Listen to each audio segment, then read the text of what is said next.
yeah, papa, don't you say a word. Mama's gonna buy you a mockingbird. It fits. Yeah, it does scan. Does, yeah. But I hope to someday sing that kind of lullaby to my children so they can become strong martial artists, because, you need sleep to grow big and strong. That is actually one of the things you need to grow well. A good amount of sleep. Yeah, not the audience, though. All of you need to stay awake, because you're about to listen to another episode of Don't Know What to Do, your favorite Ranma One Hat podcast. So no falling asleep. Or maybe you can, but hit pause first. Or better yet, keep it running and then go back so that it's so that I get 2 views. But it's preferable if you don't sleep. That's what I think. I, of course, being your host, Elena, and hey, if you need more waking up, we got a new guest. Hey, hello, guest. I'm Dan, and my wakefulness today is brought to you by Monster Energy Ultra Strawberry Dreams. Woo! Yeah, that'll pick you up. All right then. Hopefully we keep everyone awake as we talk about, I'm gonna be honest, this is one of my favorite characters.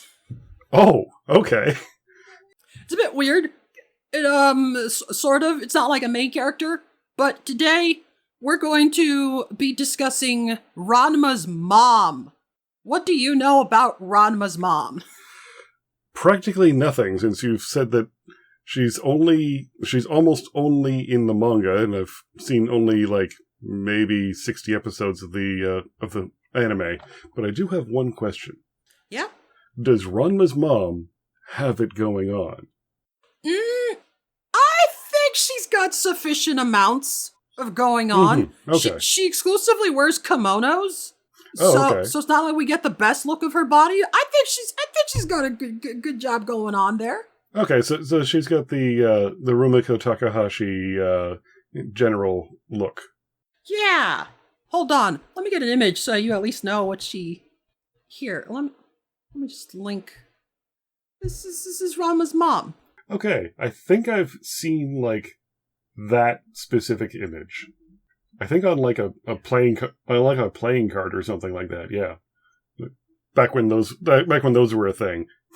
Yeah, this is the best image of her, because this is, when she's introduced in the anime and she walks in, and it does, a full camera pan up from the ground, so you see her full body. Just right. Here's the character. Neat. It's the equivalent of, when in the manga version, here's the full body image next to multiple panels. It's not a single panel, it's just a full page thing. Right. And as noted, she did not appear much in the anime, mainly because she appeared in the series finale. Oh, so that's why. Okay. This is the only image I've ever seen of her because I never saw to the end. Yeah, the final episodes, well, it was a 2-parter. The last 2 episodes of the anime were Ranma meeting his mom for the first time. And then they brought her back for one of the OAVs that they made after the series ended. There were a couple of those. She appeared in one. But that's still a very small amount of the storylines from the manga that she appears in. She literally came at the very end of the anime, so they didn't get to adapt her in much. So, there's a lot to miss out on, even if you somehow watched all 7 seasons of the anime, or maybe you just skipped to the end. There's a lot to cover. So again, you said you don't know anything about her, right? As far as I can remember, yeah, it's been a couple decades. Yeah, that's fair. So, quick recap. What is the deal with Nodoka Saotome?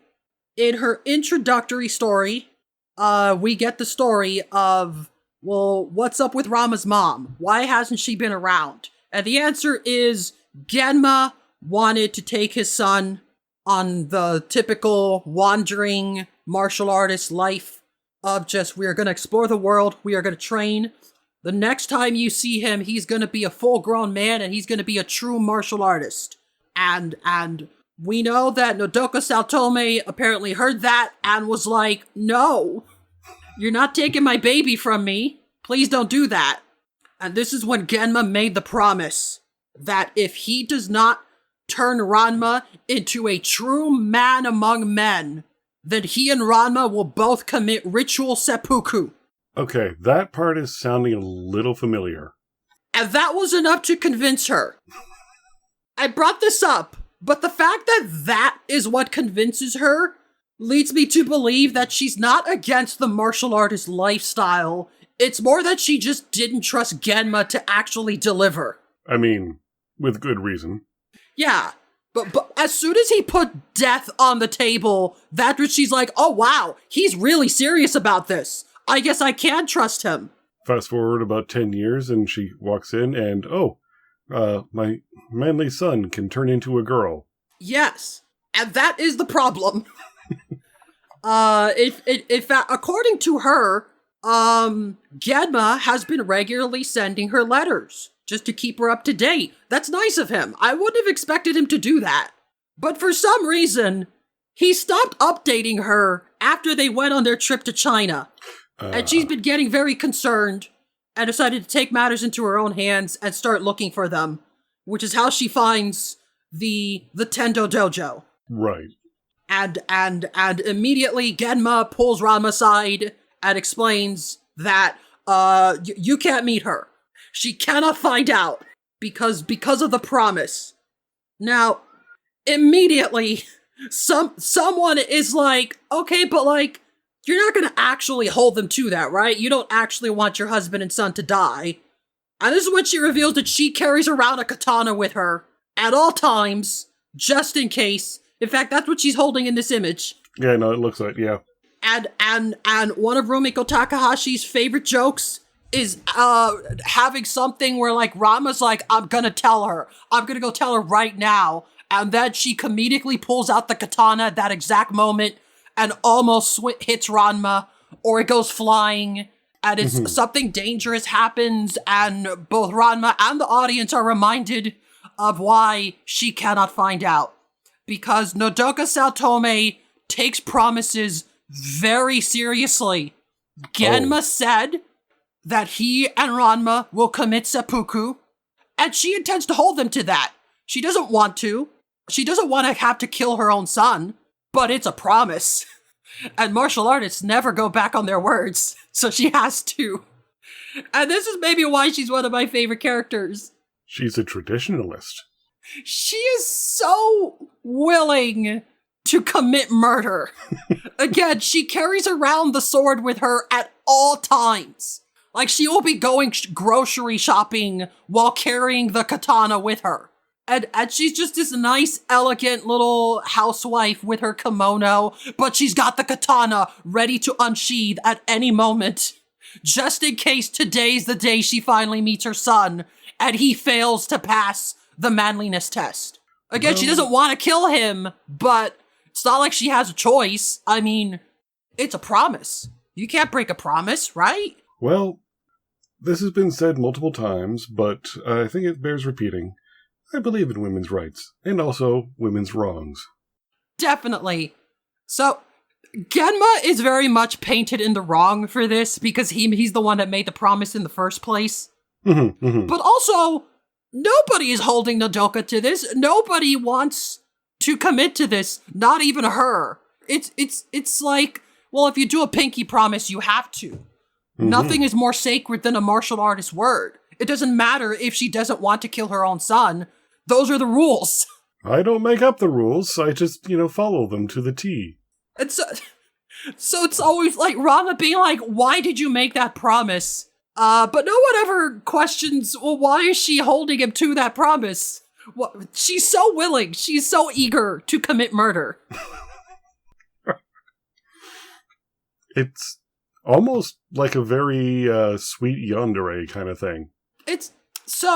We learned very little about her personally beyond this backstory. We don't know what her background is. We don't know how she met Genma or how they got married. In fact, it's a running gag that she doesn't seem to care about him at all. At one point, she is told that he's dead. He's not actually, but she's told that, and she's like, oh, okay, well, anyways, what do you want for dinner? And she just immediately gets over it, like she doesn't care. Oh, she does the meme, like 10 years before the meme. Yeah, she doesn't seem to hold any affection for her own husband. And as far as we're aware, she doesn't have any interest in martial arts. She keeps referring to herself as the wife of a martial artist. So, like, I don't think she's into martial arts. If so, she probably would have gone training with Genma. In fact, she could have done that anyways. They could have been a wandering homeless family. But, you know, I guess she wants to care about, like, making sure her future son has a house and food to eat. How ridiculous. That's not important. What's important is raising him to be a true martial artist. Every day, she makes a meal for them in case they come home, and then they don't, and she has to throw it all away, buy more food, and then do it all again. And she's been doing this for 15 years now. That does sound completely in character for her, and she'll probably, like, frame the bowls around the katana so that it's, like, the centerfold of the table. Like, she obviously has to put it down to cook meals, so she's gonna put it on the table, just so it's the first thing they see if someone walks in. It's the conversation starter and ender. Yeah, for some reason, whenever she explains to people why she's carrying around the katana, they don't have any follow-up questions. So I guess she's just really good at explaining things. Yeah, no, that sounds exactly correct. So yeah, of the main cast, I think my favorite is perhaps Kasumi. And I immediately sense a pattern between her and Nodoka. I'm just a big sucker for, like, complete deadpan politeness. They're both so willing to accept the most absurd things without question, while still having this very polite, like, wife-ish persona. Because, again, we don't really learn much about Nodoka. What is her background? What are her interests? She is just a very polite, happy housewife. And the fact that she is that, as she is literally pulling out a katana and talking about how she will murder her own husband and son, is what makes it funny. Yeah, I mean, actually, that does kind of remind me of at least one other character, like, from another show. Millie from Trigun.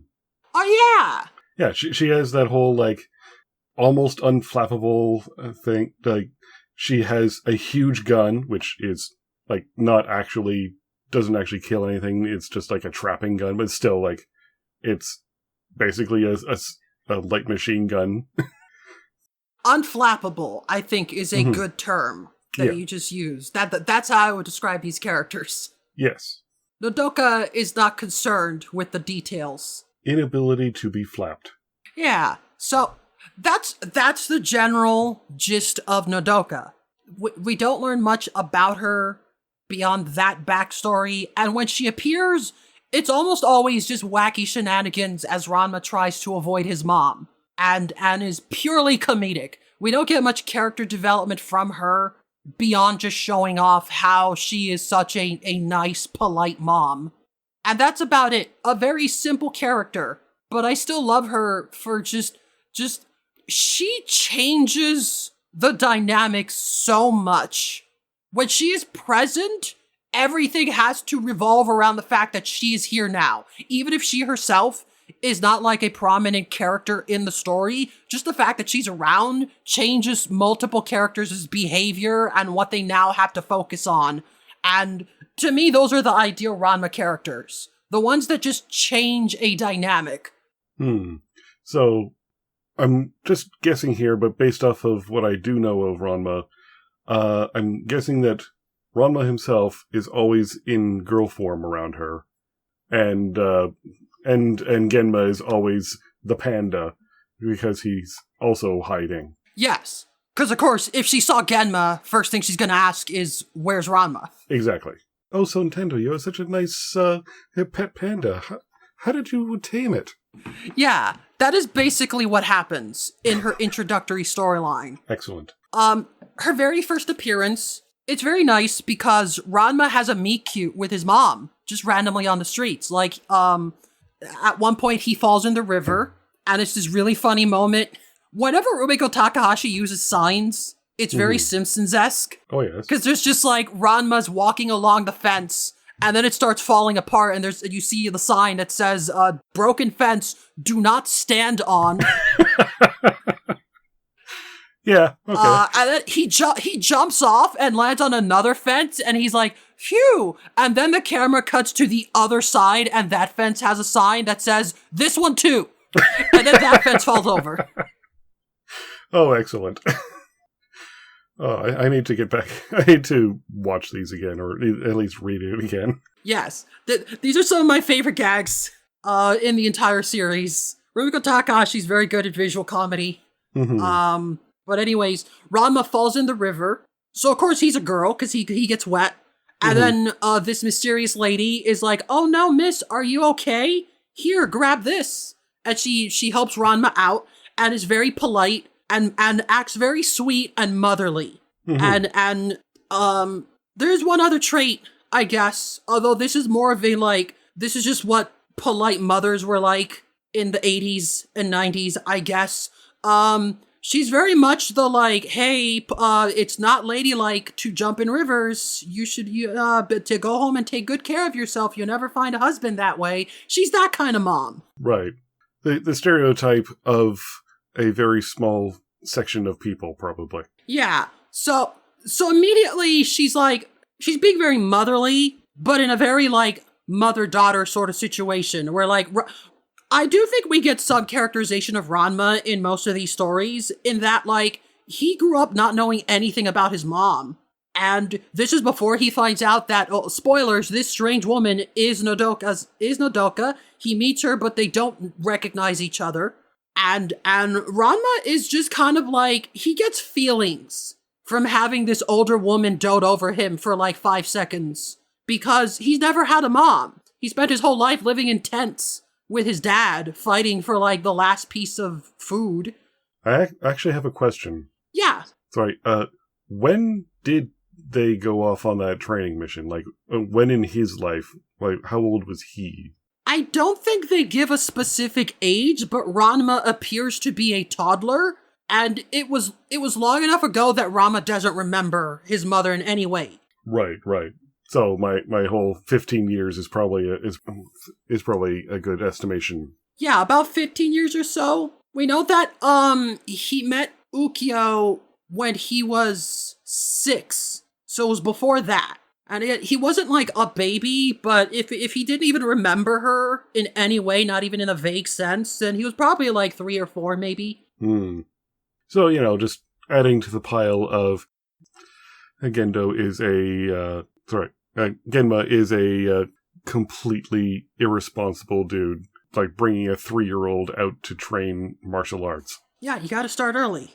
On the road. But yeah, so Ranma is such a mommy's girl, is what I've learned in my recent, like, going over these chapters for my notes. Yeah, I saw one of those panels you posted, yeah. Ranma is just, like, he's never got to experience this type of affection, and he's all for it. And the fact that it is sometimes accompanied by this, like he's being doted on as a girl. Nodoka is like, this girl, who is not my child, I'm here for her, I will support her so that she can grow up to be a wonderful woman and get a nice husband. And it's like, well, it's not really what Ranma wants, but this is the best he's gonna get. Yeah. That seems to be the dynamic he has with his mom for most of these stories. Yeah, I mean, that most of the story of Ranma is he has never had a mother figure, and it shows. Yes, definitely. But eventually, Ranma gets home and finds out that they received a letter from his mom saying that she's coming over, and everyone's excited to meet his mom, and also very curious as to why Genma has never brought her up before, and is being incredibly suspicious and trying to run away. And then eventually, Nodoka arrives, and everyone greets her, and then Genma drags Ranma away, and explains the situation as Nodoka talks to the family. So, like, it cuts back and forth to Nodoka and Genma as they both explain the story, and everyone starts to realize, oh, that's why. That's why Ranma can't meet his mom. Like they're at some point, like she finishes telling the story and they're like, by the way, what are you carrying? And she takes off the blanket and pulls out the katana right as Ranma is about to walk in and almost like slices his head off. And then he just like backs away without her realizing he walked into the door. He's just in the door frame, avoiding the sword. And then he just goes back to Genma. He's like, okay, so what's the plan? That's one of the most common jokes here, is Ranma is about to confront his mom with the truth. But then he sees that sword, and Ranma does not. Ranma would like to keep his head, if possible. I mean, seppuku is usually the stomach first, then the head, but yeah. Yeah, well, I mean, if he refuses, then, like, that's what the katana is for. The mother's there to enforce it, and also I believe she even straight up says that, like, I'm not sure of the specific rituals, but I think she says something like she will cut off their heads afterwards, or something, and also kill herself. This whole, like, suicide pact. She's all for it. All of this could be avoided if she just said, oh, well, who cares? Yep. It was just words. We could just be a happy family. But no, a promise is a promise. Yes, a samurai's promise is just the same as a martial artist's promise. They're just different kinds of martial artists, right? Yeah, pretty much. Again, we never learned about her background. I would not be surprised if, like, if she had samurais in her family somewhere. Like, yeah, she's just waiting for a chance to use that sword. It might be where she inherited the sword from, maybe. Who knows? Although I do think it is just as funny if she went out and bought it at, like, a flea market. Like, oh, right, I don't have a sword. I need to buy one. Where can I get one? Like... Yeah, just as much chance that it's, like, an actual, like, sword from 300 years ago that's been kept in really good condition as it is being just a stainless steel stamp out. Yeah. In fact, it's funnier if she actually found, like, one of the great master's old swords and is just carrying it around to kill her husband and son. She doesn't even know what it is. Yeah, who knows where she got it from? But yeah, so that's her introductory storyline. She shows up, and we learn the truth, and wacky shenanigans ensue. As they do. And that seems to be the formula for most of her appearances afterwards. Yeah, no, that tracks with Ranma. Yeah, it's how most characters function. Most characters don't change after they're introduced. Like, their introduction is setting up the status quo of whenever this character shows up, this is what we're going to be about. And Ranma's mom is no exception. And as I said, I really like how she just sort of changes existing dynamics. So I would like to go over each of her individual stories. She doesn't have too many. She appears in 8 storylines in the manga. Sure, let's do it. So, because she changes the dynamic so much, I think one of the biggest change-ups is the dynamic of how much the universe hates Ranma. Because there's just straight up a moment at one point where Ranma's like, I'm gonna see her, I'm gonna meet her, I'm gonna talk to her, I'm in boy form, nothing bad will happen. And Genma's like, no, Ranma, you are a water magnet. You can't do it, you will get wet somehow. Genma is well aware of the fact that the universe will conspire against Ranma to get him wet and turn him into a girl in front of his mom if he tries to meet her like that. He is, in fact, his own dowsing rod. Yes. One that works, too. But see, there's one change-up in here. So, in that introductory storyline, she does see girl Ranma, and is like, oh, you're the girl from before. And Ranma's about to tell her, he's like, well, the truth is, I'm Ranko. I'm Akane's cousin. I'm just your average teenage girl. Teehee. Here's my pet panda. And everyone does the little anime sweat drop. Well, yes. And so, as far as Nodoka is concerned, Ranma is Akane's cousin who has a pet panda, and her name is Ranko. So Ranma now has a second identity. So in addition to he cannot let her see him turn into a girl, now the opposite is also true, where she cannot see Ranko turn into a boy, because then she'll realize that's her son. So usually, Ranma doesn't mind hot water. It just turns him back into a boy. That's his default state. Now he has... But in a situation where he doesn't want to be a boy, well, the rules have changed. And now the universe has a new reason to conspire against Ranma. It will present him with hot water somehow. That is the major change-up, as evident by the Hot Springs chapter. Oh, they just go to a regular hot spring? There is a story where Ranma and Genma are training in the mountains. Just, they every couple of weeks they go out. Oh, okay. And, do some mountain training. I don't know, maybe they meditate under waterfalls or whatever, but they're just chilling. And that's when they bump into Nodoka, who just happens to be in the mountains. Looking for them.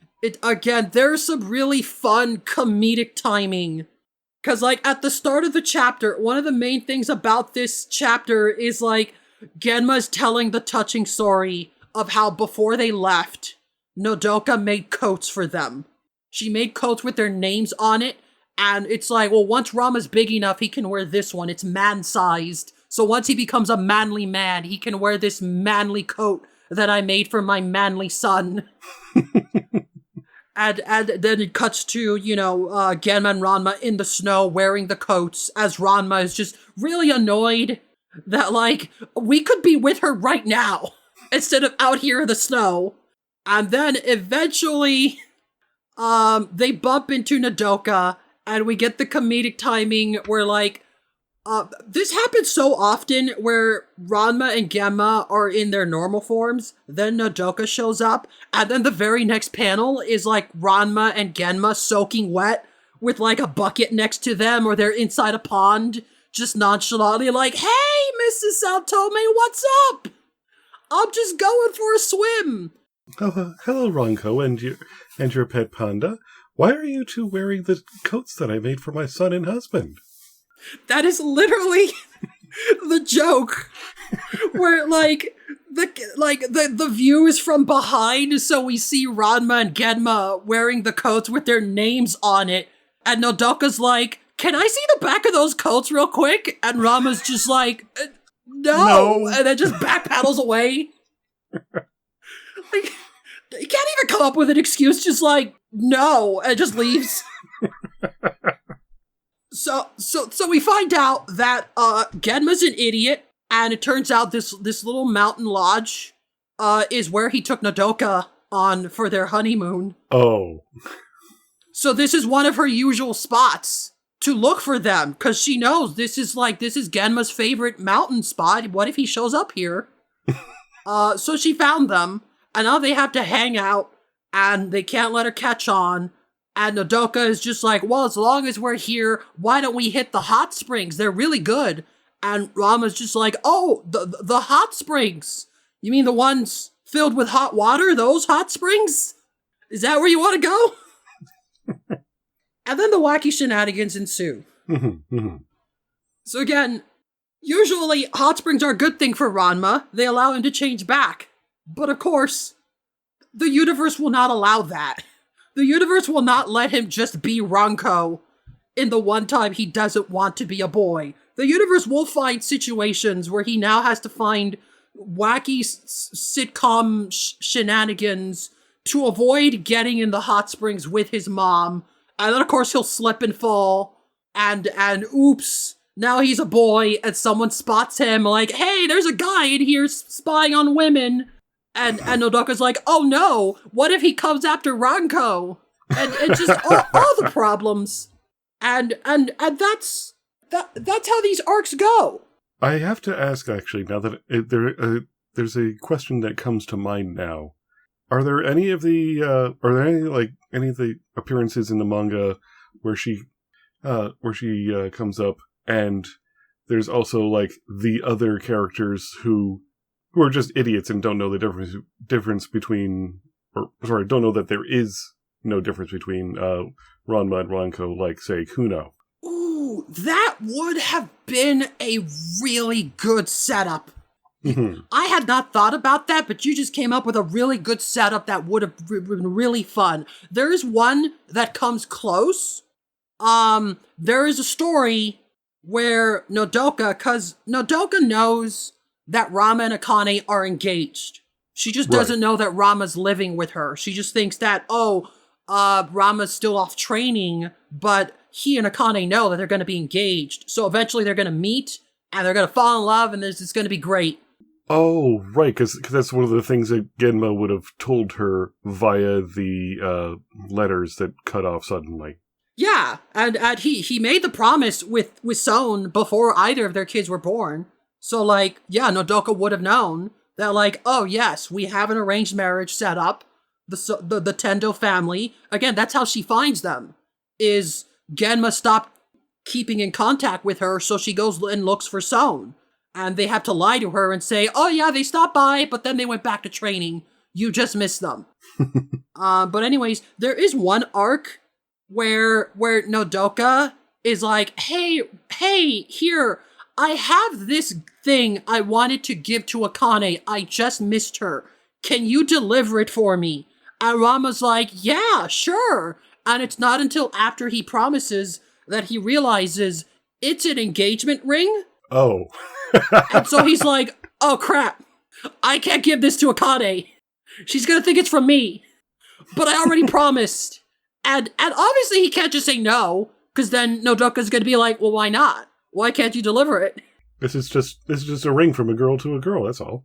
So Ranma most of the arc is Ranma freaking out. Nodoka is actually not present for most of this storyline. She's just the instigator. Right. But, eventually other characters find out that Ranma is going to deliver this engagement ring to Akane and start interfering. And this is the only arc where those rival characters are present during a Nodoka storyline. Is because most of them show up to either steal the ring for themselves or stop Ranma from proposing to Akane. So like everyone from Kuno to Ukyo to Shampoo to Ryoga and all, and everyone that I haven't met yet. Yeah. No, don't. That's pretty much all of them. I believe you just missed Kodachi and Moose. But yeah, that's the only arc where the rivals and Nodoka are both present, but they do not interact. Because Nodoka's at the start to give Ranma the ring, and then Ranma has to deal with those other characters. But I think you're onto something. I think there could have been some fun shenanigans. Some of these characters are so simple and so clear-cut that these stories pretty much write themselves. I could absolutely imagine Nodoka trying to set up Ranko with Tatewaki Kuno, age 17, because ooh, he's handsome and rich, ooh, oh, and he's into you, oh, and Ranma can't say no. It does sound like something that would be been brought up in fanfic at some point. Who knows? I feel like if I look up Ranko as a tag, a lot of it would just be that's stories about trans Ranma taking on that name after coming out. But I'm interested in no, Ranko as the secret identity he's using to hide from his mom. That's the fanfiction I want to read about. Right. There's just some really funny scenarios that happen. But yeah, there's the engagement ring story. So I talked about how the universe will conspire against Ranma to get him wet, but now it's with hot water.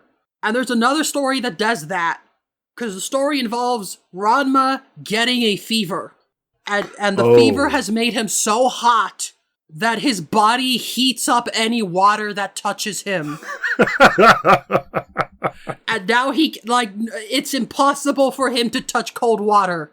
And at first he's like, this is great. I could just be a boy forever. I can actually touch water now and not worry about changing back. This is the best. And of course, immediately we hear Nodoka off screen knock, knock. Who's that? Hello, I came to visit.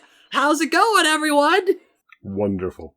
So now Ranko cannot come out because it's actually impossible, and he actively has to really avoid every chance she has of seeing him. Yeah, there's a lot of good gags here. I think one of my favorites from this one is Akane frantically searching the kitchen for a way to cool down Ranma. And like that she hears Nodoka going upstairs is like, uh-oh. And then she just like grabs the fridge and starts carrying it upstairs and just shoves it into her and like shoves Ranma into it. And Nodoka walks in like, is Ranko here? It's like, yeah, everything's fine. And then like her dad walks in, just opens the fridge like, I had a nice bath, now for a nice cold beer. Just opens the fridge in Akane's room. He's not even questioning why it's there. As the fever nonsense gets in the way of things. The fever. It turns out everyone has it and it makes them idiots. But yeah, those are some of the stories that happen. Now, I believe I've now told you about 4 stories. Mm-hmm. Okay? Now, you may not have noticed, I am not telling you how any of these stories end. I'm guessing it's because she just, like, decides, oh, well, I guess they're not here. I better go off on adventure once more. Yeah, some of them do end that way, and they also it all sets back to the status quo. But see, I want to play a game with you. And in fact, we're already playing right now. I've been hosting the whole time. And you didn't even bother to ask, would you like to play a game? So, I am curious. I'm going to give you these stories, and then I'm going to give you some endings. And I'm going to see if you can put them together. Just to see if I could perhaps help make a point about these stories that I will go over later on. But I'm just curious. I'm curious how you think these would end. Because, yeah, they all end with Nodoka leaving in some way. Well, except for the last one. But like, little minutia. So, okay. Now that we're halfway through, start to think about how you think these storylines would end. What kind of punchline would you expect to be the finale for this? Right. As we then go into what I'm calling, a different dynamic that gets shaken up. So, we got the water dynamic that changes, but there's another dynamic that sometimes changes with the presence of Nodoka. And that's the fact that Ranma and Akane are love interests, they are fiancés, but in the presence of Nodoka, they are cousins. Meaning, these are some of the few moments where Ranma and Akane get to be like dorky teenage rivals, just being extremely petty with each other. There's no romantic tension.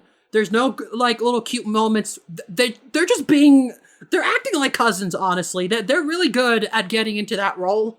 And they start getting competitive with each other sometimes. And I think that's great. That actually is something that I would like to see, yeah. Yeah, and like, we very rarely see Akane get to fill those roles, so it's fun to see her have a rivalry with Ranma. Like in, for example, the Cooking with Mom arc. There's a storyline where Kasumi gets sick, so she can't make dinner or take care of the house, and Akane's like, don't worry sis, I'll take care of it. And then everyone freaks out. Yeah, I remember one of those, yeah. And that's when Nodoka shows up, and it's like, well, why don't I cook for you guys? I'm a housewife. In fact, we could take this as a learning opportunity. Why don't I teach you, Akane? And hey, Ranko, why don't you join? Let's all have fun. Yes, you can practice for your future husband. Yes, literally, Ranma does such a good job, and he's so excited to get praise from his mom. He's like, did I do good? Did I do good? Like, he wants that mommy affection. And she's just like, good job, Ranko. You'll make an excellent wife someday. He's like, Close enough. You can bet, like, you can't convince me that in the back of his head, he wasn't secretly thinking like, yeah, in your face, Akane. I make a way better wife than you. Because the whole arc is Ranma and Akane getting very competitive with this whole cooking thing. Because, of course, Ranma's doing an excellent job. It's not hard to do better than Akane. Akane's getting annoyed. They start fighting. And just the whole back and forth. And I love that. I love that dynamic. It does seem like the kind of situation where hot water would get spilled at some point just from the stove. Yes. Plenty of water in the kitchen for comedic hijinks to ensue. But also just the focus of this new dynamic between Ranma and Akane. Well, maybe not new. They occasionally have stuff like this, but it's very rare for them to be competing on an equal level. Well, yeah, it's brought to the fore instead of just being an off joke. Yeah, and usually if Ranma wants to compete at something, it's martial arts. He's the best at that. And Akane can't really hit him. She can't really keep up with him in terms of, like, strength or something. But when it comes to something that, like, neither of them are that experienced with, well, of course they're both going to be competitive, and they're both going to have their faults. You know, Akane will chop up some vegetables, and then Akane is too strong, so her chopped up vegetables have pieces of the cutting board in it. Oh, forgot about that. And of course Ranma has to avoid the hot water, so wacky shenanigans ensue, but they also have to both prove that they're better than the other. Worth noting, this is the story that became an OAV later on. Oh, okay. So this is the one other appearance of Nodoka in animated form, but it came out after the anime had ended. Okay, so that probably means that I maybe actually did see that, because I did, like, do a lot of like watching the various, like, OVAs. You could have. It was one of the first ones. And in the original, it was pretty short, so they expanded on it in the animated version. So there was other stuff that wasn't about Ranma and his mom. So, you know, there could have been other stuff there that might be why you don't immediately remember it. Right. Well, was this the Christmas special? No, that was a different one. Oh, okay. But yeah, there is one other story though, where Ranma and Akane have a little bit of competition in something they usually would not, and that's what I can't find anymore the fan translation from the 90s that I used to read on archive.org. Okay, yeah. The first chapter was in that fan translation was called The Battle of the Busts. Oh, is this that other one that you, this other panel that you posted earlier? Yes, I did share that one. Yeah, the one where Nabiki accurately describes Ranma's boobs as having gotten bigger. Yes, I've shared that image. The setup for this is Ranma's a growing girl. You know, it's expected.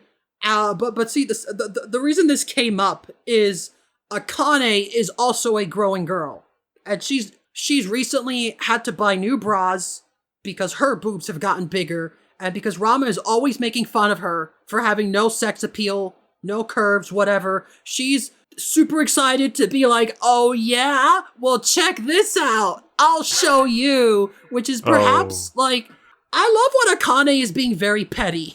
Yeah.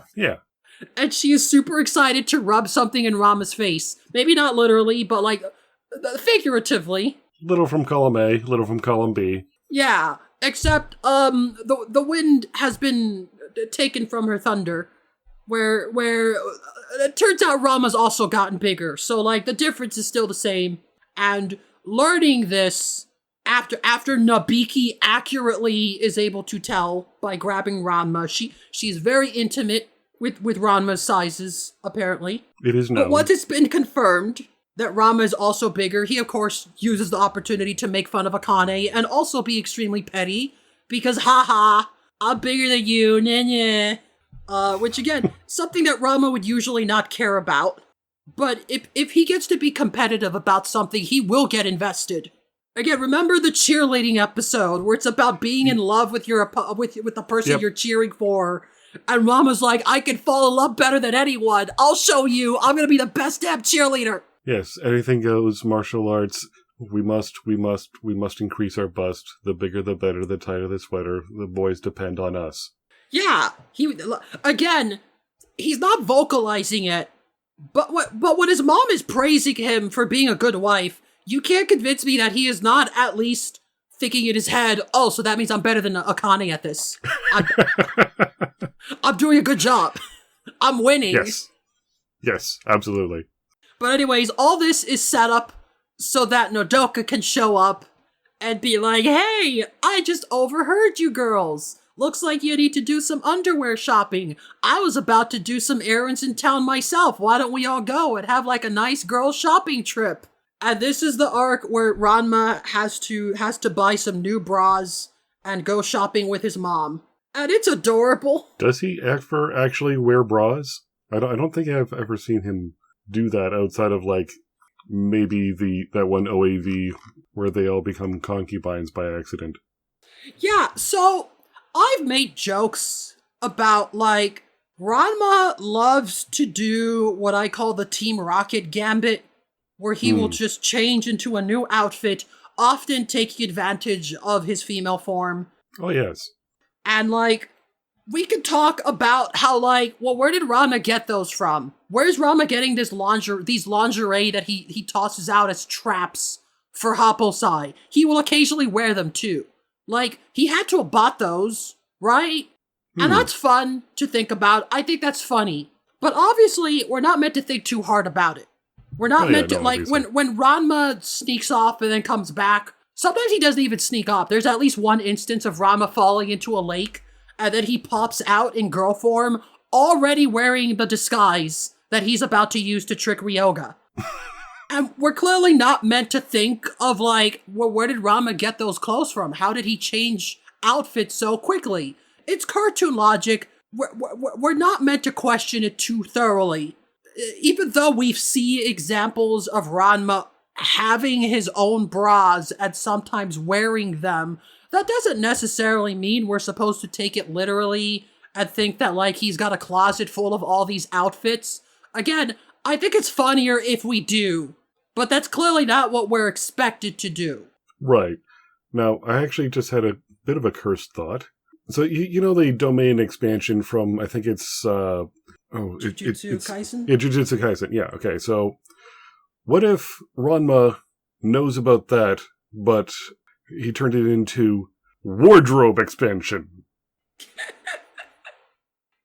He's pretty much the only character that does that. Most characters don't switch outfits like cartoon, like Bugs Bunny.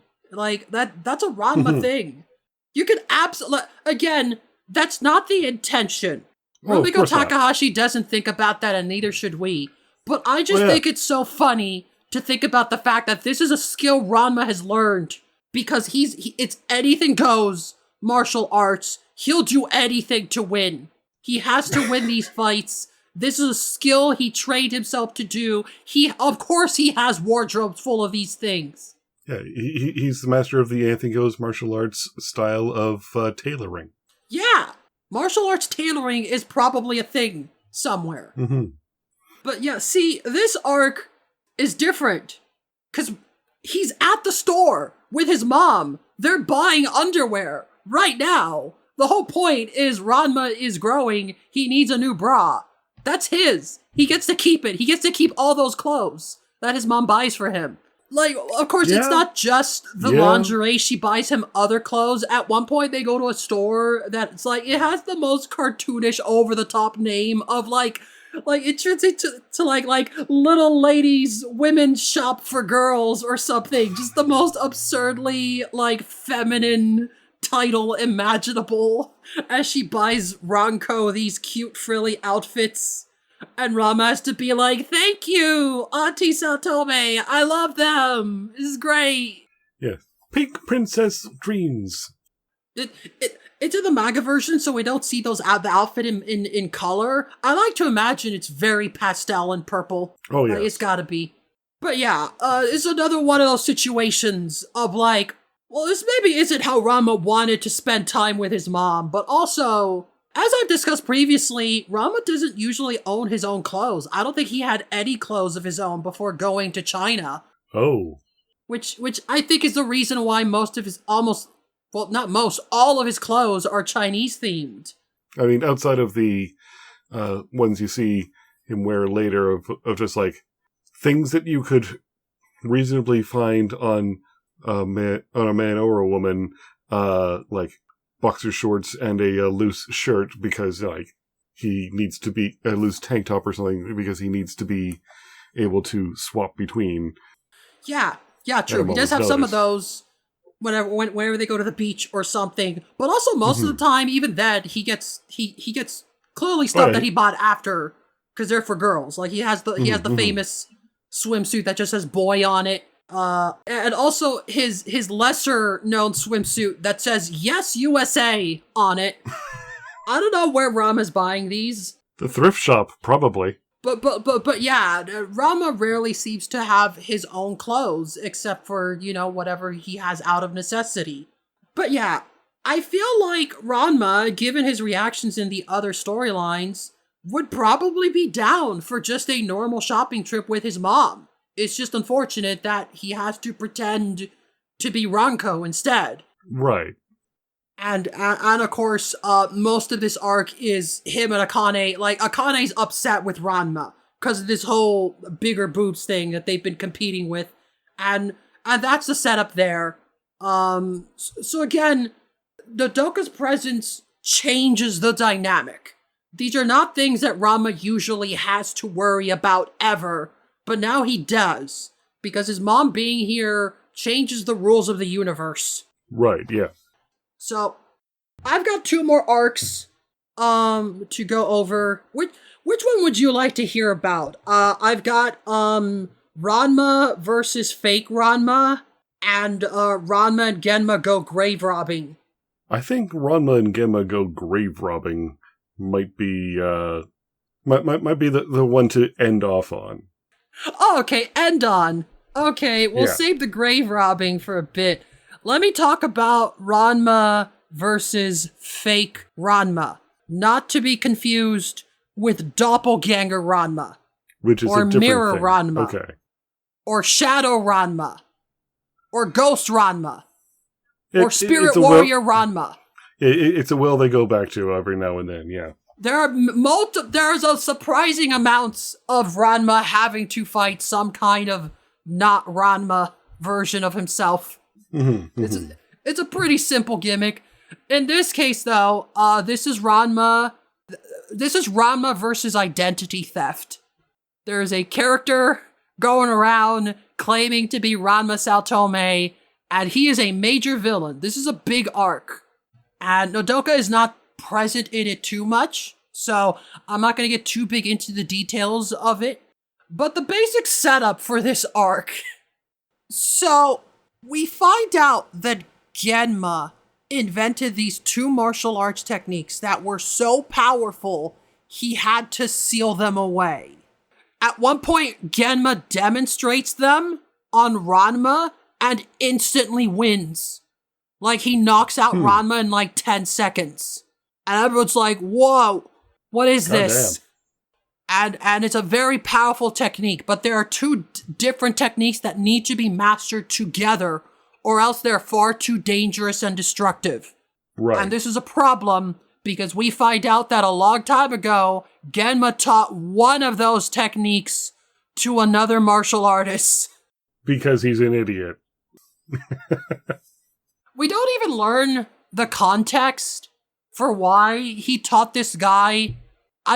Knowing Genma, he had to have gotten something out of it, but perhaps he simply sensed a kindred spirit, because this other martial artist guy seems to be just as much of a deadbeat martial arts dad as Genma, because basically what happens is he starts using this technique he learned, and in the process destroys his own house, destroys his family dojo, destroys his family's reputation, and he's like dying under the rubble, and his response is, "This is all Genma's fault. Look what he made me do. You must avenge me, son. You must find the other scroll to teach the second of the 2 deadly techniques so that you can steal it for yourself and destroy the Saotome legacy. Bring back the Kumon clan." And that was his dying wish after leaving his son homeless because he destroyed everything himself.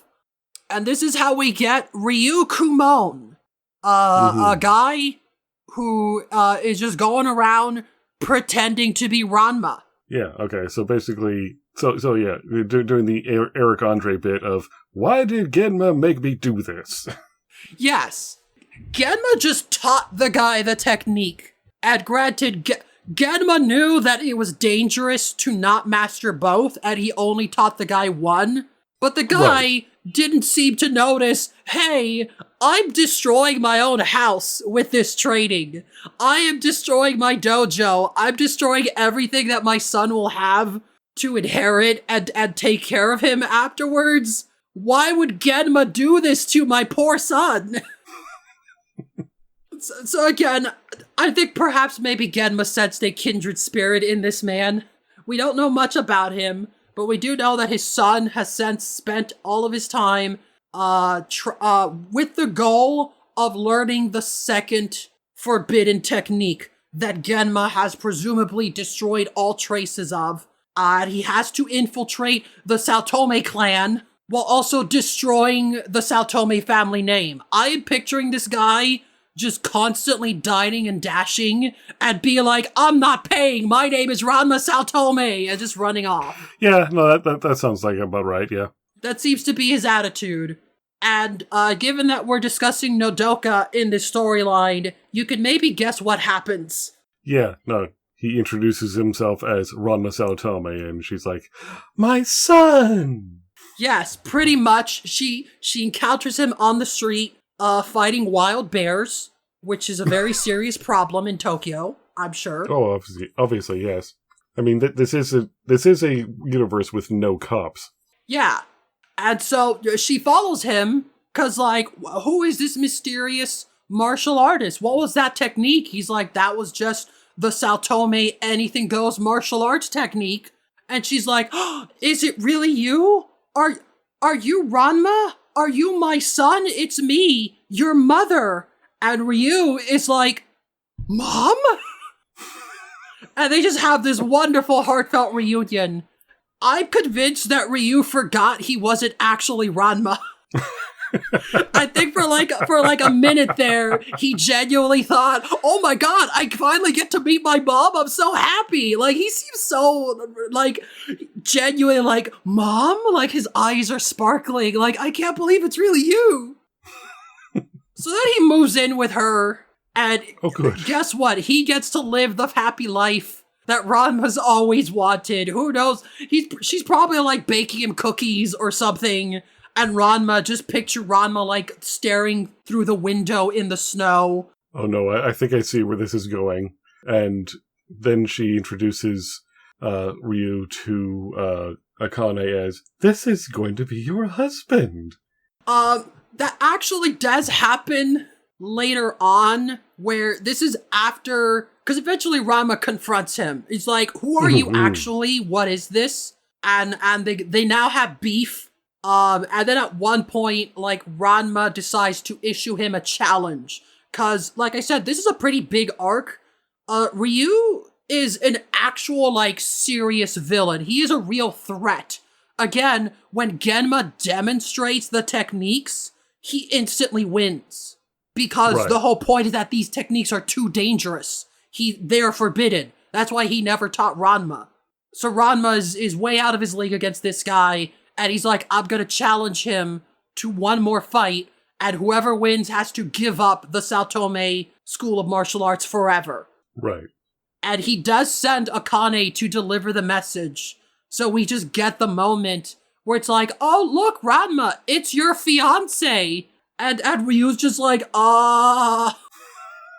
And just this awkward moment. There's a funny joke here where Nodoka is like, oh, I should leave you two alone. I'll give you some privacy. I have to do some shopping. And then she leaves, and then they have their conversation in private of like, okay, fake Ranma, I got a message from real Ranma, meet here at this time, you two are gonna duel, here are the terms, etc. And they talk for like 1 or 2 pages, and then suddenly Nodoka is back with like 20 bags, like, hey, what are you talking about? I shop very fast. Oh yeah, no, she's had a lot of practice. She's got so much practice. Like, she's gone for like a couple of minutes and is immediately back, and they have to pretend like, oh yeah, hey, we're just getting along. Yeah, oh, awesome. So like, yeah, there could have been more fun shenanigans there. If we wanted, but clearly we're meant to take this as like a serious threat This is a martial artist that Ranma must fight. So, similar to the engagement ring one, Nodoka is actually not present for most of the arc, but she is the instigator. And the fact that, like, Ryu is living with her is a whole thing. I mean, he's also been deprived of a mother for some time now. Because, you know, we eventually get the moment where, like, he's trying to find the Forbidden Scroll, and he can't find it. And he's like, I guess I got no choice. I have to attack the lady, but he can't bring himself to do it. Then he just helps her out and, like, gives her a back rub, like, hey, Mom, how's it going? You look tired. And he seems genuinely attached to Nodoka over time. Mm-hmm. So this is one of the more sympathetic villains. Somewhat. Yeah. But that's the fake Ranma arc. And so I guess that leaves us with good old grave robbing. Mm-hmm. So this arc has an interesting, it's a pretty simple setup. So Genma takes Ranma to the Saotome family grave, which I think is interesting that it exists.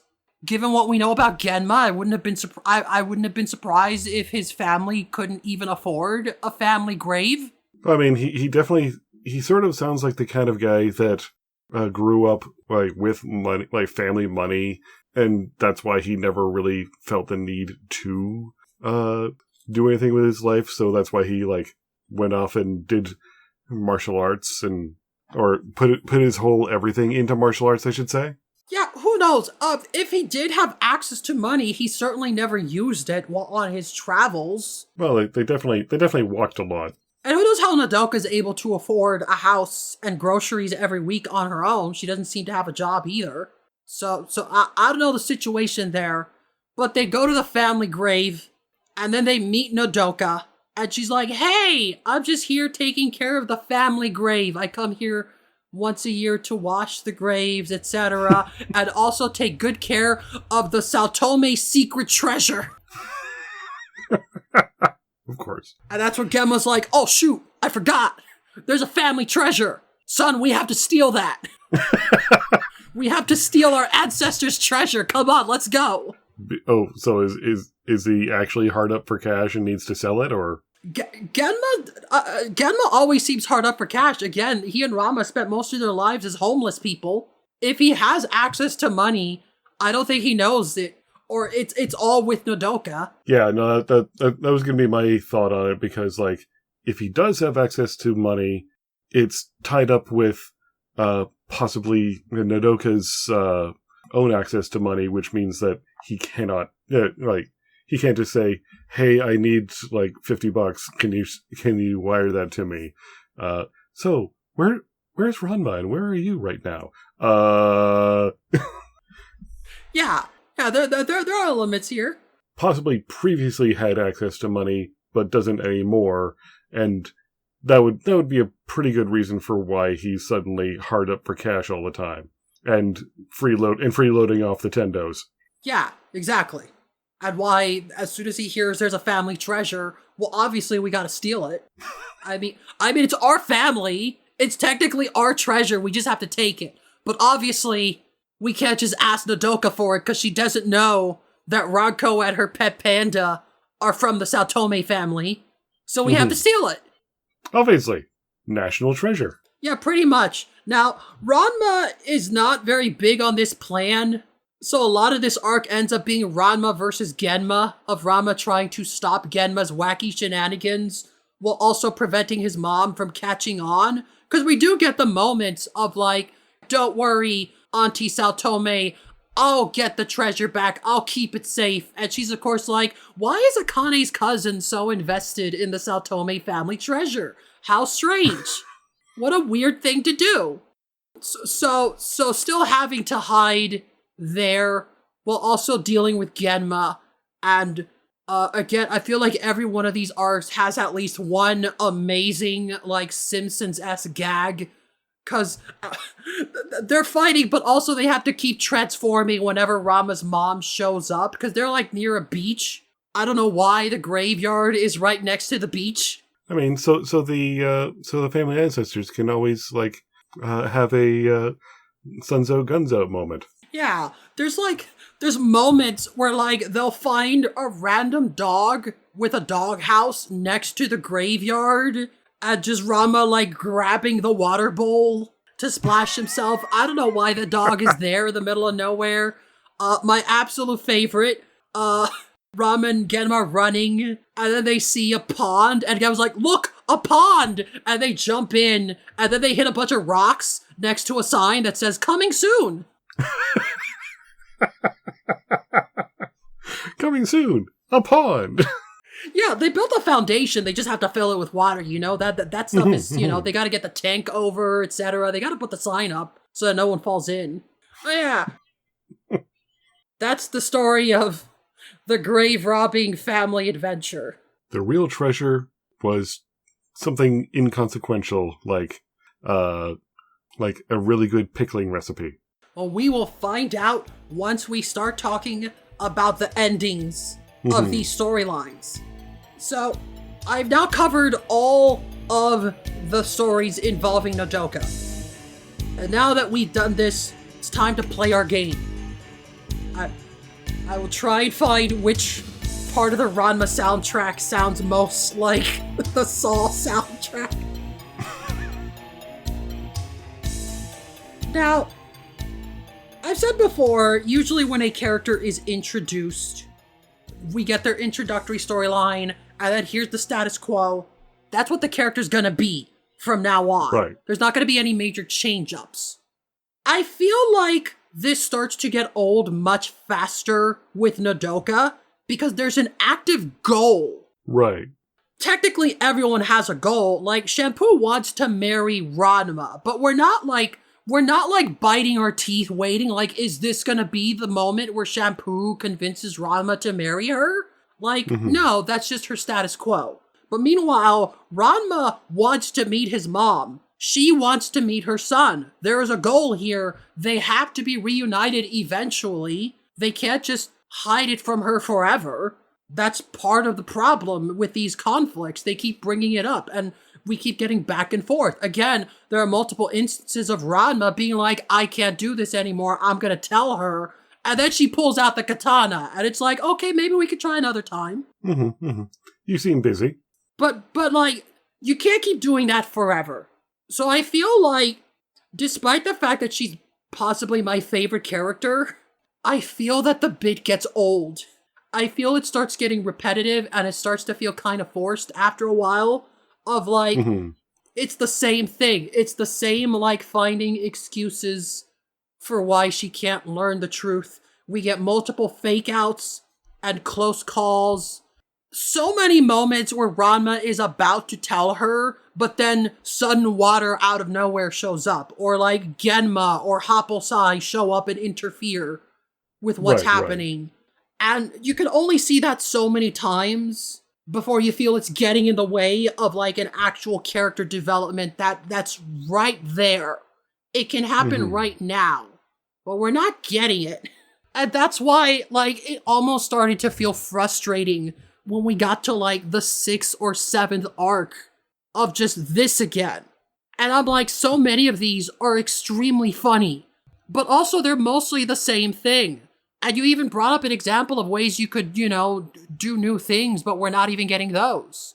Right. And on top of that, like, the story doesn't end when Ranma's reunited with his mom.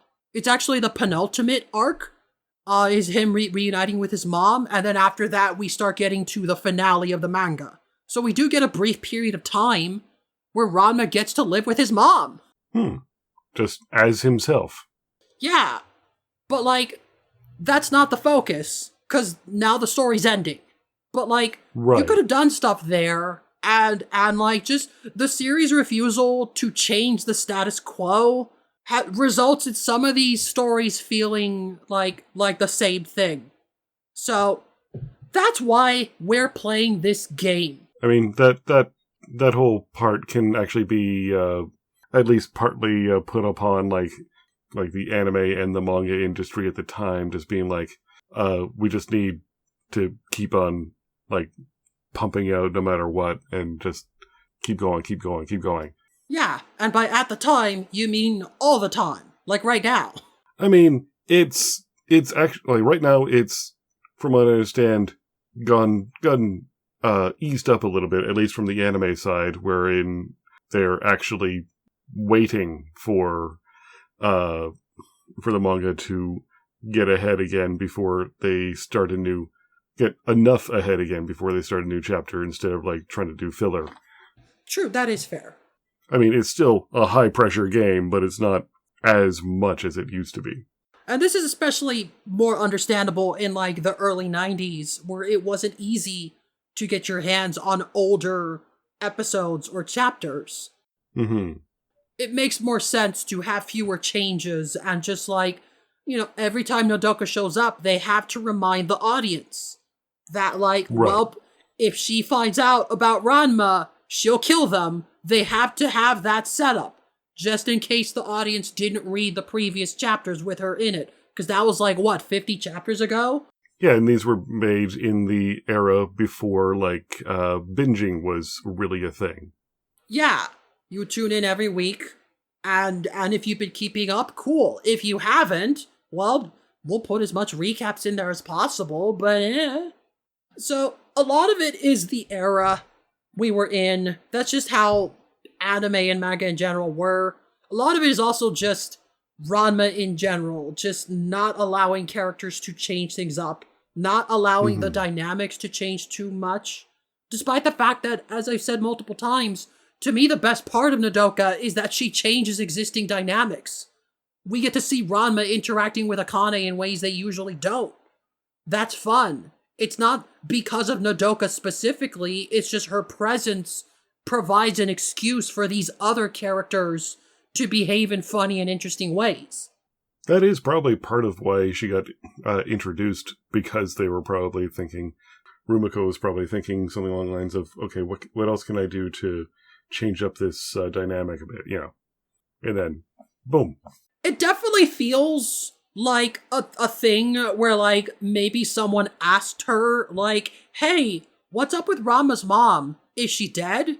Is there a history there? And she's like, I never thought about that.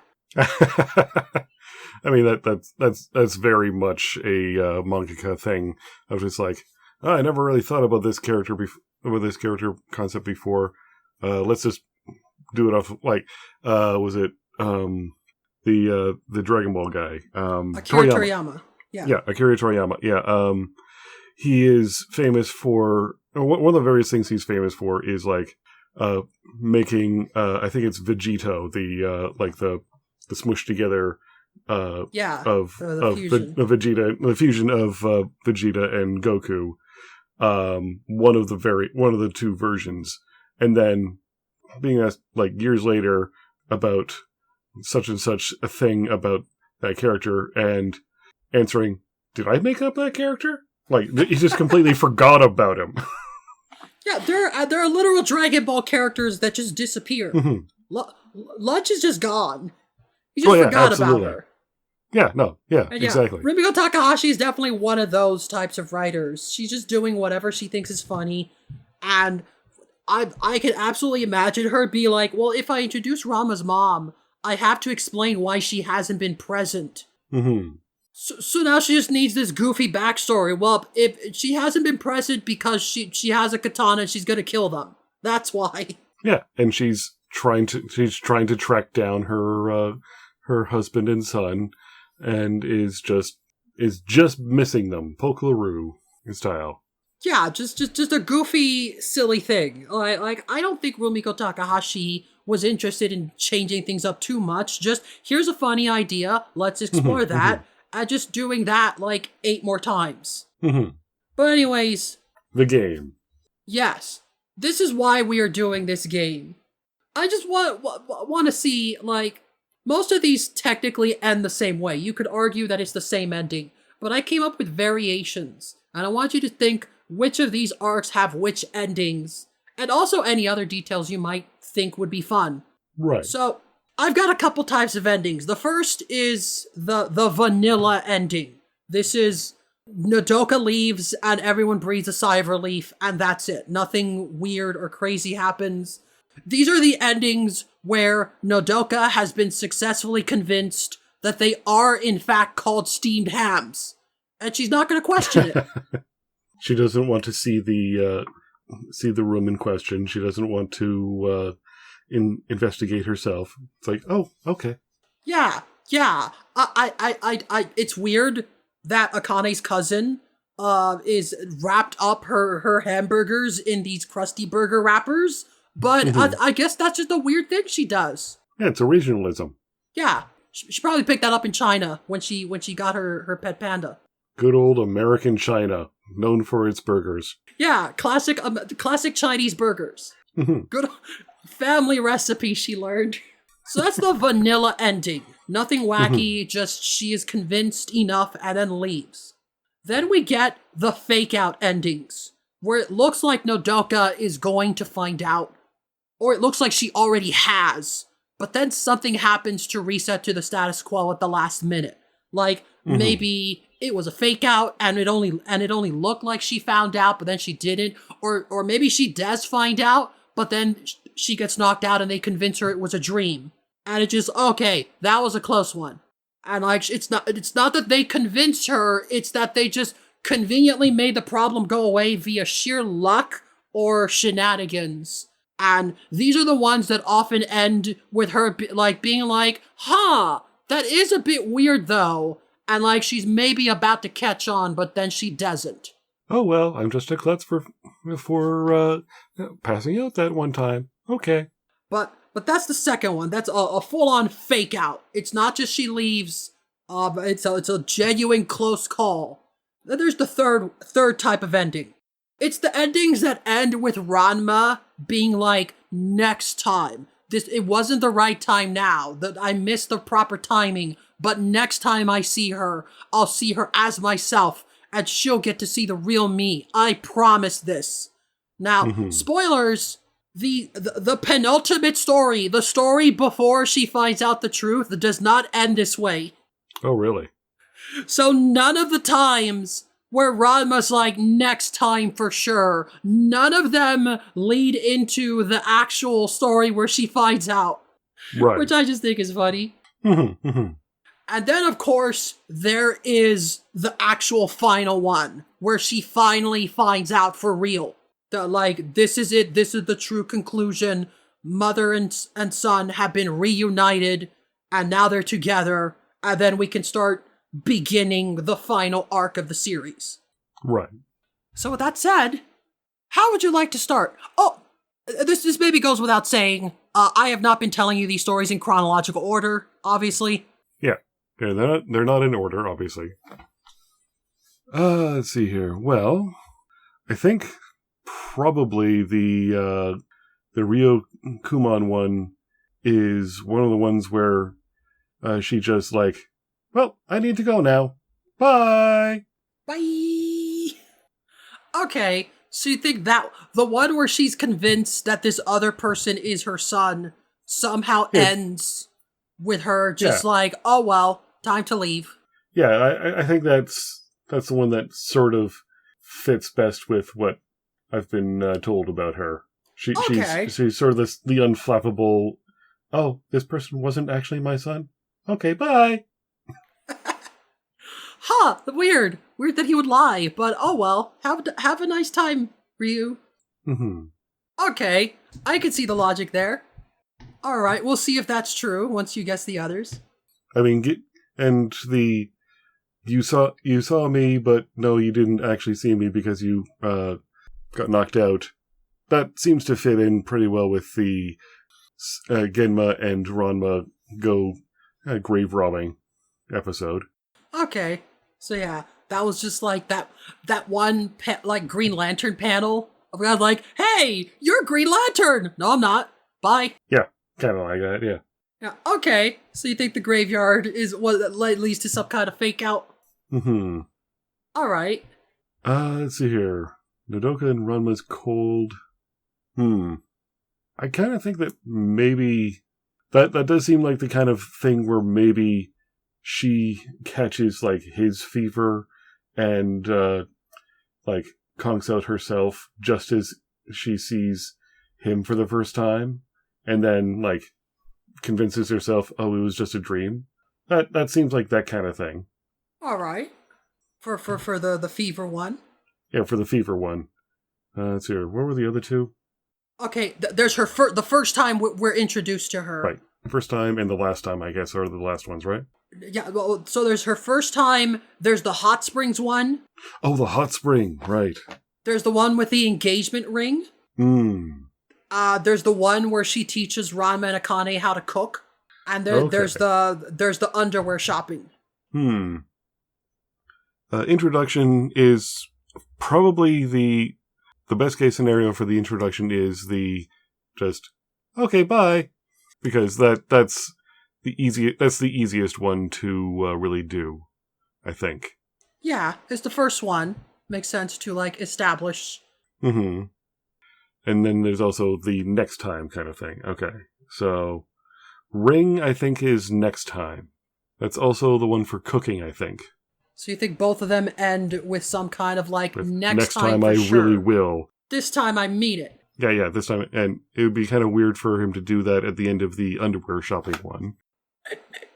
Which I think might just be a, okay, bye, one. Which I think maybe the hot springs was probably I'm going to put it in as it was just a dream. Like, okay. Like maybe she got like minor heat stroke and passed out, and then just as she sees him again. Okay. Well, now your problem is you've now given them endings to all of them, but one of these has to be the last one. Oh, one of those. Oh, right. One of them has to end with her finding out about Ranma. Oh, right. I forgot about that. Yeah. I think possibly it's the ring. It seems like the kind of one that is actually trying to change the dynamic to we're going into the end game kind of thing. Okay. All right then. Yeah, I could follow that logic. Cool. So you've got your guesses. Now, before we give them answers, what do you, the listeners, think? Feel free to write them down and submit them to the podcast at ramapodcast@gmail.com, and I will not read them because the episode will be out by then and we don't need your guesses. But who knows? Maybe you'll have guessed correctly. If you guessed them all correctly, then kudos. What you do is you have to write them down onto a piece of paper, put an emotion into that paper, fold it up, and then you set fire to it with a candle that's made of like some kind of magical. Oh wait, I'm thinking of Left Hand of. I'm thinking of like certain rune casting. Never mind. Anyway. But yeah, let's see how many we got correct. So, you got at least one of them correct. I mean, by statistics. By statistics. The Fever Time story did in fact end pretty much exactly as you described it. She catches Ranma's fever and passes out. And she wakes up and is like, I had a dream that Ranma was there next to me, holding my hand until I got better. Was it real? Was he here? And she just sees it's Ronko, and it's like, who knows? Ha ha ha. The same shape hair. Oh no. Well, okay. Yeah. So she's convinced that she just dreamed that Ranma was there. His fever gets better. Mm-hmm. Of note in that storyline, just so much back and forth. That's the story where Haposai just becomes a problem because, Ranma can't turn into a girl anymore? Well, I can't have that. I want to see sexy Ranma try on outfits for me. So so not only is he trying to cure Ranma's fever, that jerk. In the only way that he can, which is pervertedly. Yeah.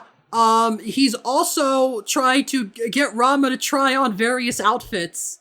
So we just get moments of like, he's like, I have to meet my mom. And then Haposai comes in like, oh no, you don't. And like puts Ranma in like a schoolgirl outfit right as Nodoka walks in. And then she just, like, without saying anything, pulls out the katana. It's like, no, wait! Oh, no. But this is one of the ones I mean of, like, so many close calls interfered by, like, Hoppelside just being like, no, but I want another joke here. Let's do another joke where I dress you up as something. Or, like, I throw medicine in your face to cool down your fever so that you can be splashed with water at the last minute or something. Just interfering with everything that's happening. Right. But yeah, you guessed that one correctly. Hooray! So I guess let's start with other ones. The introduction one, surprisingly enough, did not end on a vanilla note. Oh. That's the first time that Ranma goes, next time for sure. Okay, yeah. Okay, yeah, no, I can see where that would be, yeah. Yeah, and as you can see by this list, it very clearly was not the next time after that. That one ends with some stuff of note. Nabiki gets a little tiny bit of characterization in this arc. Oh. Which is interesting. Because something I did not notice until I went back for my notes, Nabiki is the most excited to meet Ranma's mom. Everyone else is just like, oh, Ranma's mom? Wow. But Nabiki, she's smiling super hard. She's excited. She wants to meet Ranma's mom. And I'm like, that's interesting. Well, I mean, she is always wanting to figure out ways to make money, and what better way than to learn new things to maybe blackmail Ranma with. Who knows? Potentially, that never comes about. Instead, we get, like, a little tiny bit where, like, Nabiki becomes a brat in this arc, where once they find out that Ranma has to hide from his mom, she's just like, by the way, hey, Ranko, when you two are standing next to each other, you two look very similar. Wow, it's like you got a family resemblance. And they're like, what the hell are you doing? Stop. Like, she's oh, yeah, I know. She's actively messing with Ranma. Oh, okay, no. Yeah, no, she's definitely, okay, so she's definitely in shit disturber mode then. Not quite, because then Ranma is even like, what the hell? Like, I know you want money, but now is not the time. And this is where we get a very rare, like a once-in-a-lifetime inkling of Nabiki having actual character, where for once, she's not doing it for money or just for fun. She's just straight up like, you know, Ranma, some of us don't even have moms. And here you are, like, right. You all want to reunite, and you're just not, and we have to cover for you, and this sucks. Yeah, there is that part, yeah. It's a rare moment of like, oh right, Nabiki's mom died. She seems to have very strong feelings towards people's relationships with their moms, I guess. Which might be why she's so excited to meet Ranma's mom. Who knows? Right. But like, it's so interesting, and then it doesn't come up again for the rest of the arc. And she's pretty much never involved in any of the later stories involving Nodoka. It's just this one time at the start where she basically guilts Ranma into like, you can't just hide from your mom forever. I mean, I can sort of see that, like, if it's one of those things that's just like, okay, I know that these two are destined, or like, not destined, but like, they're supposed to get married at some point. I guess I'll have a father-in-law at some, or not a father-in-law. I guess Genma will be a closer part of the family afterwards. That's fine. Oh, who's this lady who's very motherly and so on and so forth? It was like, I might have like a close enough mom again? True.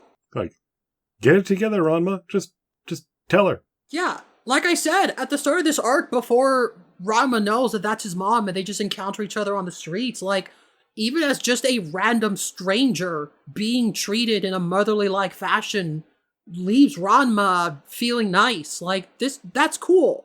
I like this. It is nice to have a mom. It is. But yeah, it's just so rare to get these types of moments from characters, especially from someone like Nabiki. But yeah, She basically guilts Rama and Akane into trying again. And they try and, like, alright, listen, all you have to do is just not turn into a girl in front of her, and you can meet. And of course, this is where we got the line I said, of Genma being like, no, you can't. You cannot do that. The universe will not allow it. You are a water magnet. Like, all kinds of goofy things happen. We get the old lady splashing the sidewalk. We get a bunch of construction workers breaking, like, a fire hydrant. At one point, like, a goldfish salesman is just carrying a bunch of goldfish on his back. And oh no, they spilled everywhere. The universe will not allow this to happen. And it looks like it failed. Nodoka keeps thinking she's about to meet her son. But eventually she's like, I guess I just missed him again. Oh well. And she goes to mope and basically Mr. Magoo's herself into a construction site next to a sign that's like, hot water valve, do not sit on. Again, these stupid signs. Enforced irony. It's not even do not touch. Do not sit on. Yeah, do not stand on. Do not walk on. Yeah. But yeah, so this big water valve explodes, and Rama's like, oh no, there's my mom. And then he goes up to rescue her, and for like a split second, like he gets splashed with the hot water, and she sees Ranma as a boy rescuing her. He's like, it's okay, Mom, I'm here for you. She's like, oh! And then they land, and then Rama immediately gets splashed with cold water as Nodoka, like, regains consciousness. She's like, what happened? Was Rama here? I thought he saved me. And then she sees it's Ranko. It's like, oh, it's you. Oh, well, thanks anyways. I really appreciate it. What a nice girl. But yeah, after that, Akane's like, are you sure you didn't want to tell her?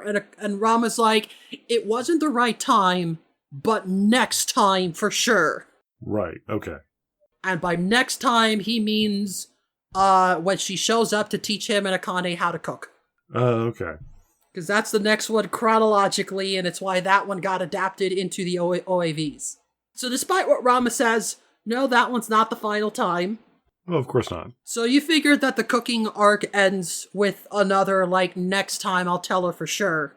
Yeah, no, I feel like it's still probably that, because, like, it hasn't really... It's only been, like, 2 now, so... Yeah, this is the second time he meets his mom. Well, unfortunately, you also got that one wrong. Yeah. This one is one of the most vanilla endings. Oh, okay. Because they're cooking and wacky stuff happening, and as you did correctly guess, there's all kinds of water. There's cold water, hot water everywhere in the kitchen. And then it ends with, like, the hot water heater breaking and then splashing Ranma, and he has to, like, crawl out. But their attempts to walk away gets the water everywhere, and all the food is ruined. So Ranma comes back as Ranko, and it's like, oh no, the dinner. And Nodoka's like, don't worry, Mama will fix it. And we just get the cooking mama ending where she makes new food and they're all like, well, at least we get a decent meal. As we then cut to Genma in panda form having to eat the ruined food. Cause like, here you go, Mr. Panda, you're gonna eat tonight. We can't eat this, but we can't let it go to waste. Give it to the panda. Here you go, Mr. Panda. Enjoy your slop. Yeah, he loves it. He never gets to eat this much, right? And that's the punchline. No fake outs, no promises. It's just a silly, like, well, oh well. The silly moment happened. Let's all eat. And that's how it ends. Right. So, there's another one on here that you got half correct. Oh, okay. And you got it half correct because I lied. Oh, okay. There are 8 stories that Nodoka appears in. She learns the truth in the 7th, meaning there is 1 story where she knows about Rama's secret, and it has nothing to do with hiding his identity to her. And that is, of course, the engagement ring one. Oh, okay. You were correct. This does feel like it's setting up stuff with the engagement ring. So it's technically one big one, because the final arc with her immediately segues into this one. They're back to back. Because she finds out the truth, and it's like, oh, this is great. Now we can be a happy family together again. You guys should pack up your stuff. Let's move back into the family house tomorrow. And that's when Ranma's like, oh right.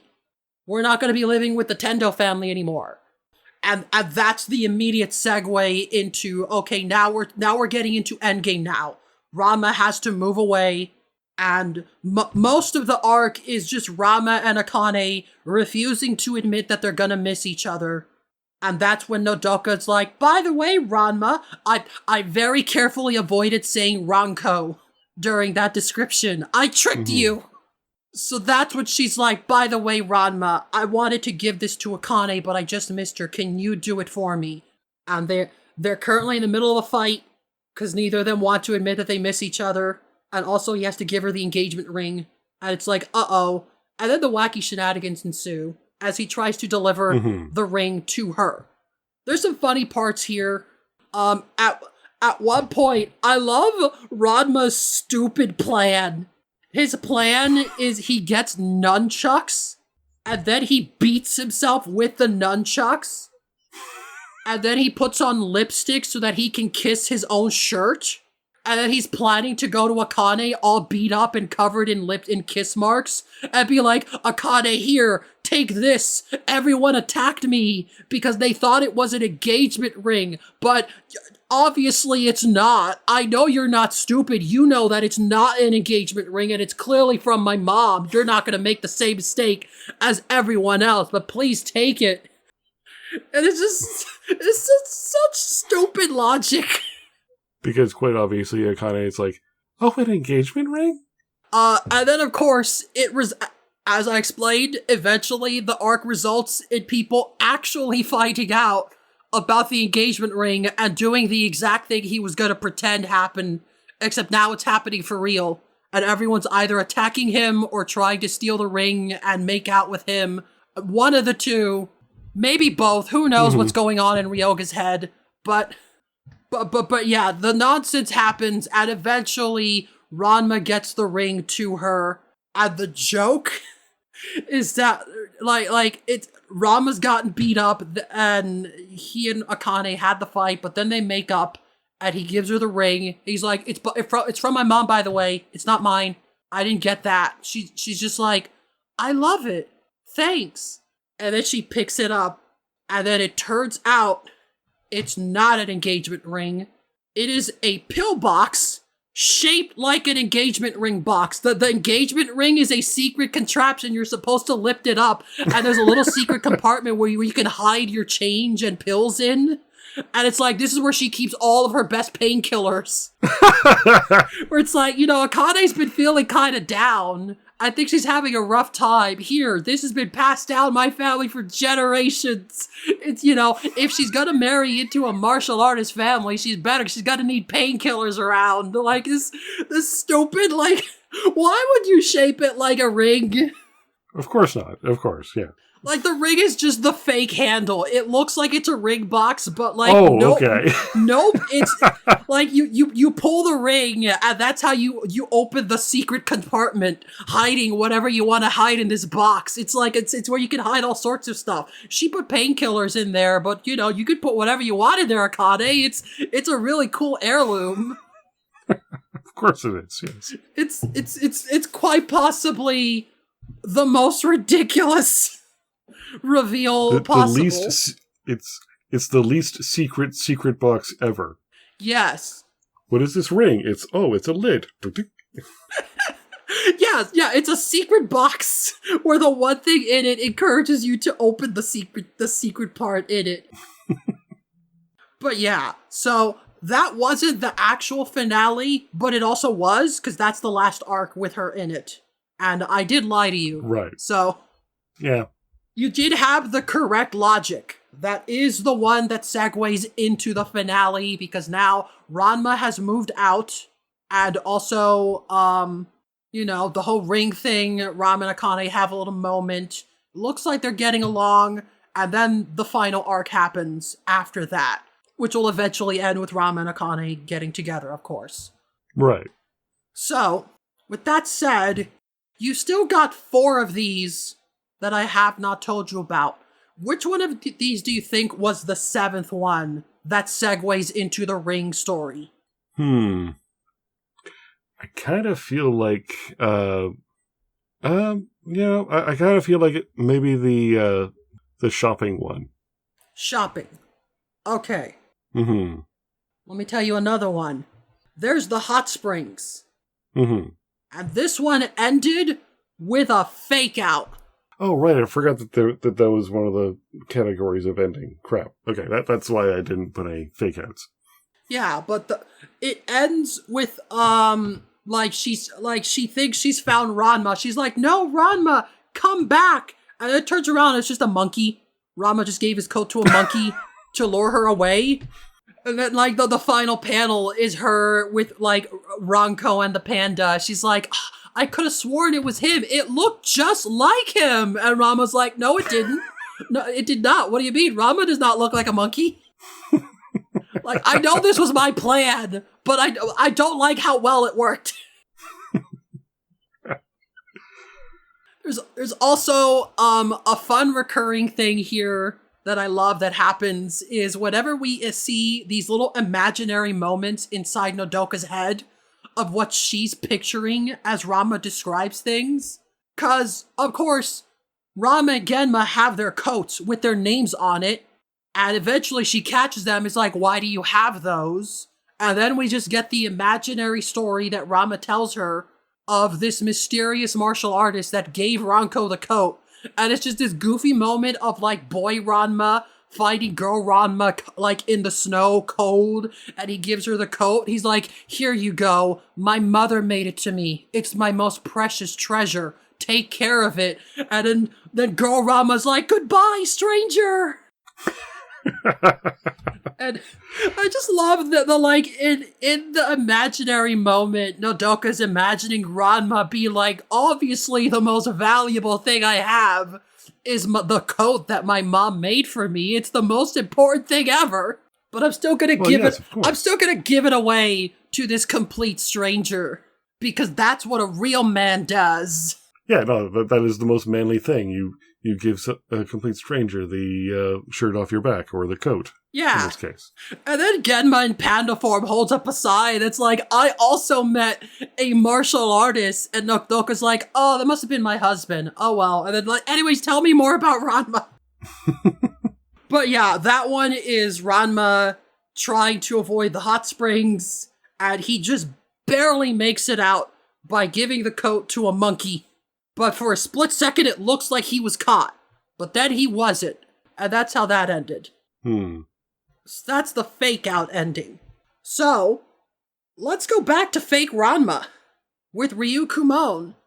Now, I'm not going to get too in-depth with Ryu as a character. I feel I've told enough. He wants to avenge his family. He's clearly getting attached to Nodoka over time. And then they have the whole fight.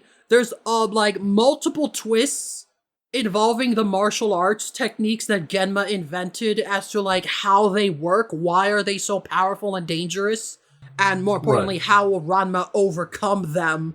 I mean, he really would just invent something new to overcome them, because that's what he does. He is the genius of the Anything Goes martial arts school. True. Ranma has to get very clever. But also, in situations like this, it's more about, like, it's the, like, figuring out the stand rules of, like, what even is this forbidden technique and how does it work? Because obviously Genma doesn't want to teach Ranma because it's too dangerous. And it's a typical action storyline. Again, Nodoka's not too involved, so I'm not going to get too into that or with the martial arts things. But it does end with Ryu losing. And Ranma is like, all right, deal's a deal. You will never use the forbidden techniques again. And like, he's reunited with Nodoka, because Nodoka is like, I had a terrible feeling that my son was in danger. And she came over and sees Ryu. And Ryu's like, I need to tell you something.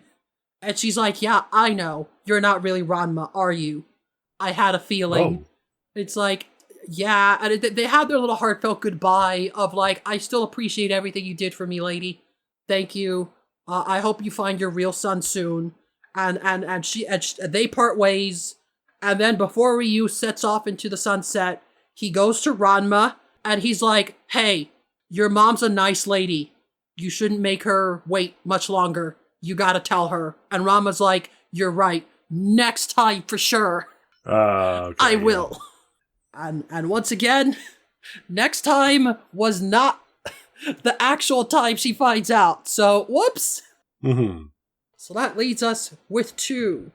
One of these is the finale.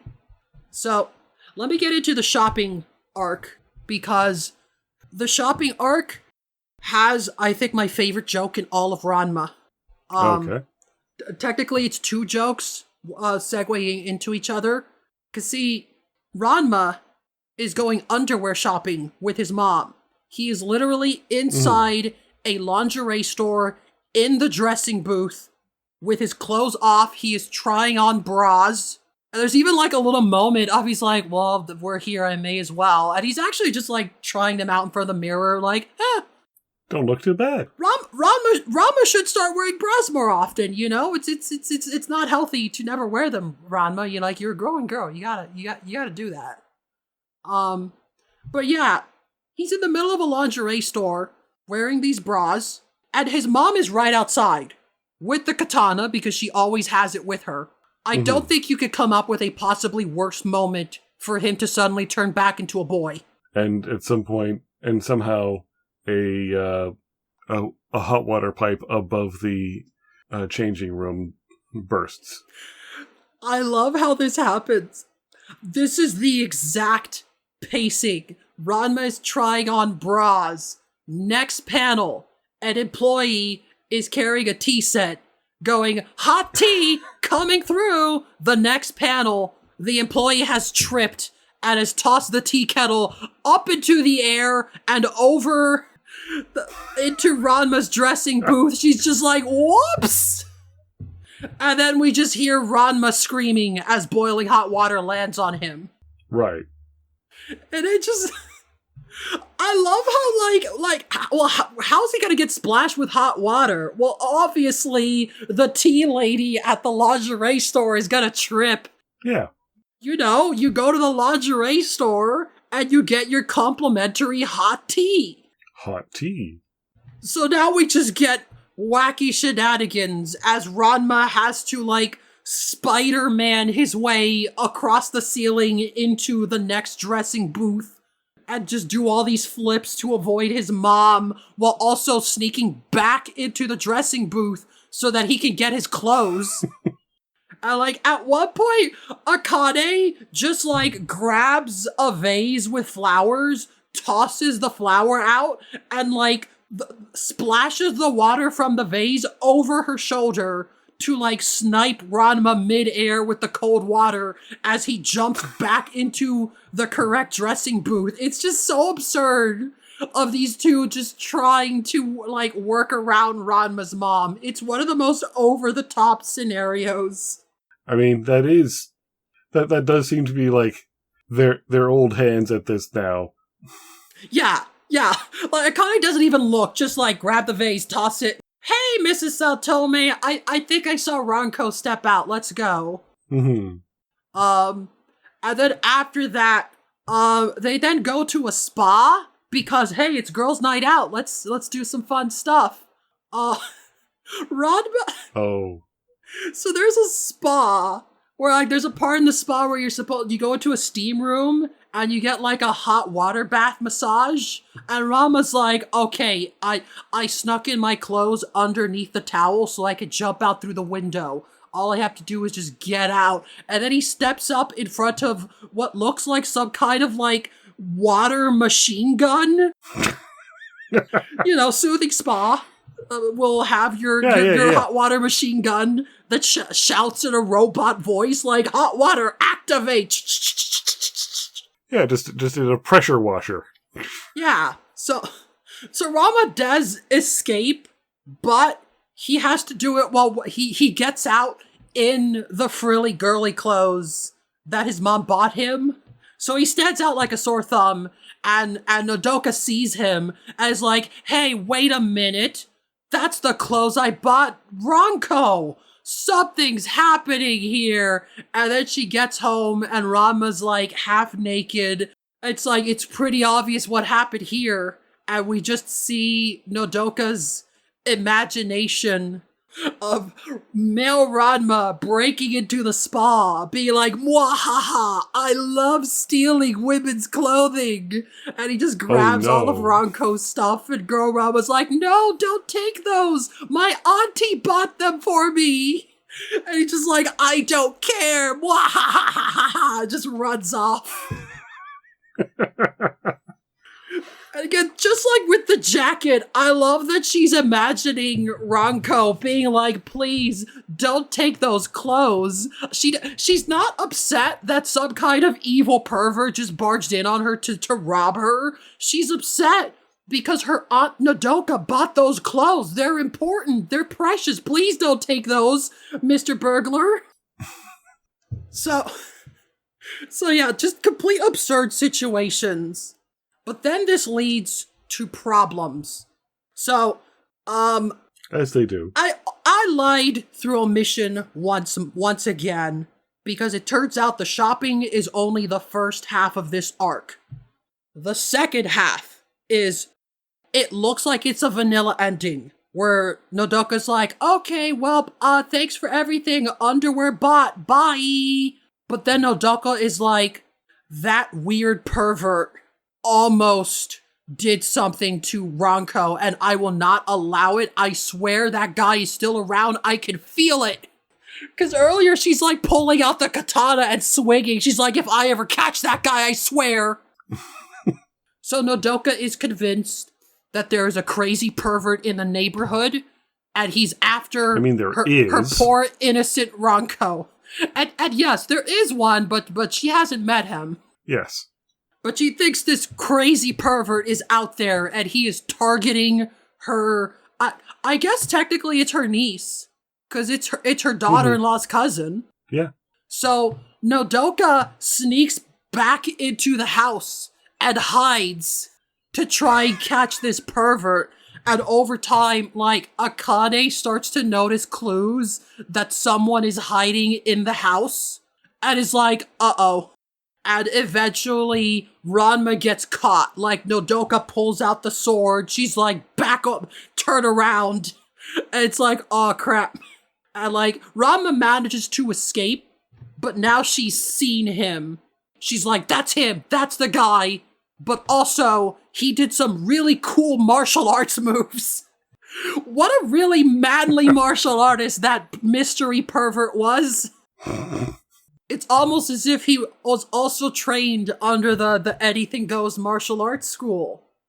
So right. Then to get her to leave, they convince her, no, that was Ranma. You just scared him away, and I guess now you can't meet him. And she's like, oh, so wait, oh, that makes sense. He wasn't here he was here for Akane, because they're engaged. It's perfectly normal for an engaged couple to be doing naughty stuff. That makes sense. But I swear I saw him at the spa. Was he at the lingerie store too? Hold on, this isn't adding up. And they do a scenario where they're like, no, listen, Ranma only cares about Akane. They're like hopelessly in love. Healthy teenage boy. You know, they're saving it for after they get married, but you know, a little boy's gonna get curious, etc. That's normal. Nothing strange is going on here. And they had to arrange for like Ranma to pretend to spy on Akane in the bath. They put giant signs like, Akane is in the bath. Go away, everyone. Right here. All these arrows pointing. And Akane's in the bath with like a swimsuit. She's like, why do we have to do this? This is stupid. and goofy shenanigans as like Ranma falls in and accidentally knocks over Akane's clothes. So he starts picking them up. And Nodoka is like, he's ignoring Akane. He's going straight for the clothes. He was the pervert at the lingerie store. I knew it. He eventually leaves through the back door, and they convince her that, like, oh yeah, that Ranma, he's always doing naughty stuff with Akane. That's normal. Normal manly stuff that manly boys do. Definitely was not stealing lingerie or anything like that. And I'm gonna be honest, this is such a weird arc. It sounds like it. And this arc feels like Rumiko Takahashi didn't know how to end it. I mean, you do so many various arcs, you start to think, okay. How do I do this one? I'm not sure which category this would fall under. Because Nodoka is like, where's Ranma? And Girl Ram is like, you just missed him. Whoops. But she's like, okay. And then she leaves.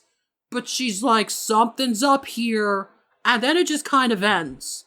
So it's like, she wasn't convinced, but then she leaves anyways. Like I said, it feels like Rumiko Takahashi just didn't know how to end the arc. Yeah. But like, yeah, that arc all over the place, but I love the first half. Mm-hmm. I think this is perhaps when she realized she needs to actually end this plot thread. Right. And this is perhaps where you start to understand what I meant about how, even though this is how most characters function, of it's the same thing every time, with the mom it gets very frustrating. Well, yeah, because like you said, she represents the potential of character growth. And then the next time after that is when we get grave robbing, which is like 90% fake outs and close calls. That arc is like twice as long as I think it needed to be. Probably because Rumiko Takahashi decided that was going to be the end, so she gets as many of those jokes out as possible. And admittedly, some of them are funny. Again, there's a pond coming soon. They're funny jokes, but like, there is a goal here that is not being met. And it even though we get funny jokes along the way, I feel like we could have gotten there much faster. Like, I think I would have rather she just showed up less frequently. I don't know how you feel or anyone else might feel, but like, it's just weird how much we kept getting close and then resetting to the status quo for something that actually feels like a significant change that needs to eventually happen. I think you're probably right in that this was the kind of tipping point character for Rumiko Takahashi, just being like, okay, I really do need to just end this. Yeah. Then the next time was the grave robbing, which is the last one, and this one ends with the secret being revealed. Oh, okay. This ends similarly to the first one, of Nodoka is in danger, and Ranma saves her as himself, and she sees, like, my son is here to save me. He's like, I'm here for you, Mom. And then he immediately gets splashed. Except unlike the introduction, Nodoka is conscious during the whole thing, so she sees Ranma transform. And that's the only difference. So literally the same ending as her very first appearance. But this time it actually works. Yeah. And so, like, and all the points from before, like, starts sliding into place, the puzzle pieces. Yes. Because, again, this is the arc where she's like, why is Ranko so invested in the Sao Tome family treasure? Why is she working so hard to stop Genma? Because at one point she does meet Genma, and is like, hello, Genma, where's our son? I don't know, bye. So she does know Genma's here, up to stuff. So she knows Rama's around, presumably. Like, the pieces are coming into place, but, like, that's been happening for a while. And again, I feel like this arc goes on a little too long. There are multiple steps to Ranma almost stops Genma, but Genma gets away, and then he just tries another plan. Just, Genma pulls out yet another Acme product, and this time he'll catch the Roadrunner for sure.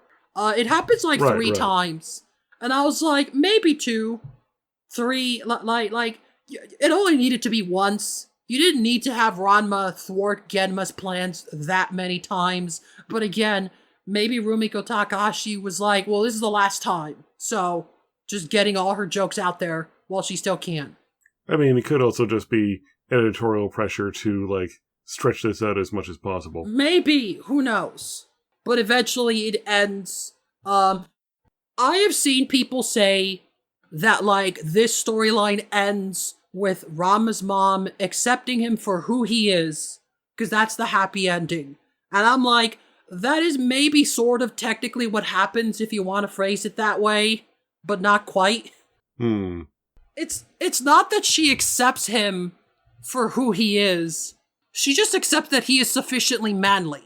Like, everyone is like, uh-oh, she found out what she's gonna say. And she's just like, this girl is truly a man among men. This is my son. Like, no matter how he looks, she has seen him rescue her and perform enough feats as Ranko to conclude that he is sufficiently manly enough for the promise to be fulfilled. So it's a touching moment, but also the implication is that, well, if he wasn't... Right. I mean, as with all the other, like, the absent mother feelings that he's been getting over this time, I kind of feel like that's probably good enough. Yeah, it's good enough. Now, after this, like I said, this ends, they've been reunited, and then she's like, okay, time to move back in, and this leads to the engagement arc. Mm-hmm. During that storyline, she continues to hold the katana. She's still carrying it, and at least twice, she sees Ranma, like, first she sees Ranma getting upset, like, I can't believe Akane didn't miss me, she didn't even say anything, just moping in his room, and she's pulling out the katana, and is like, hey, say Genma, Ranma's being really whiny, he's not being very manly right now, as she slowly starts to unsheath it, and then later on, like, at one point, Ranma tries to disguise himself as his mom so that he could give Akane the ring that way, but the plan doesn't work. So he's coming back home, and he gets splashed with, like, hot water. So, like, he's home in male form, but in the girly kimono, and Nodoka just sees him and holds up the katana, and they're like, no, hold on. So, like, the joke here is that, like, she has accepted that he's manly enough, but she still has the ability to change her mind. She still gets to go, oh, wait, never mind, Ranma's still dressing up, hold on, let me get the sword out. Mm-hmm. She's gonna carry that katana with her the rest of their lives, I feel. Well, you know, by this point, it's her emotional support katana. Yeah, she doesn't need it anymore, but it brings so much comfort. Why would she let it go? And yeah, that's what... She wants to use the katana so bad, even when the promise has been fulfilled. The fact that she's allowed to take it back and be like, never mind, promise is up, Ranma is not manly, give me my sword. Like, poor Ranma has to live with her now. We don't really get to see it, but you can just imagine that becoming a daily occurrence. Of, like, if Ranma ever does, if she ever wants Ranma to do something, all she has to do is explain why, wow, Ranma, you don't want to go get my groceries for me? You can't even do something nice for your mom? That sure is unmanly of you. Oh boy, where's my katana? Like, she can get him to do anything now. Yeah. It kind of is the nuclear option. But yeah, I guess it's funny that technically the dynamic has not changed. Which is why, when I lied via omission, I didn't have to lie that hard. Because Ranma is still terrified of his mom with the katana. He can't just go back and say, I'm not gonna deliver this. Because then she's gonna ask why. Why do you not want to give Akane that engagement ring? Is it because you're scared? Is Rama scared that his fiance might think he actually likes her? That's not manly. So the dynamic is still there. He still has to trick his mom in some way. Yeah, it's still there. It's just for a different reason. Yeah, which ultimately just raises, like, the possibility that, like, she could have found out ages ago, and it wouldn't have had to lead to big changes. It didn't need to go on that long. If the dynamic is still the same, she can still do the same types of jokes afterwards. Well, it's just as well that it ends here. It ends soon after this one anyway. Yep, that was the end of not just Nodoka, but the entirety of Ranma. That was the penultimate arc, after which we get the big final finale, where Ranma fights the biggest of the final villains, and then he and Akane fall in love, and that's the happy ending, the final page of them holding hands as they go to school together. All's well that ends well. And of course his mom's there, because he now lives with her. So, cool. We don't get to see it, but we know that that's the change that happened. Happy ending. And that's Nodoka Saotome. Ranma's mom probably does indeed have it going on. She's got so much going on. Yeah, she's got a lot more going on than most people want to deal with. Yeah, so, again, she's sort of my favorite character. I keep saying she's maybe sort of technically my favorite character because, well, one, she's a minor character. She's only in 8 storylines out of, I mean, you could see my notes here. Look how many stories there are. Oh, yeah, absolutely. But, like, at the same time, that's also just, like, she didn't have too much of a chance to get old. She didn't have much of a chance, and yet it was starting to feel old.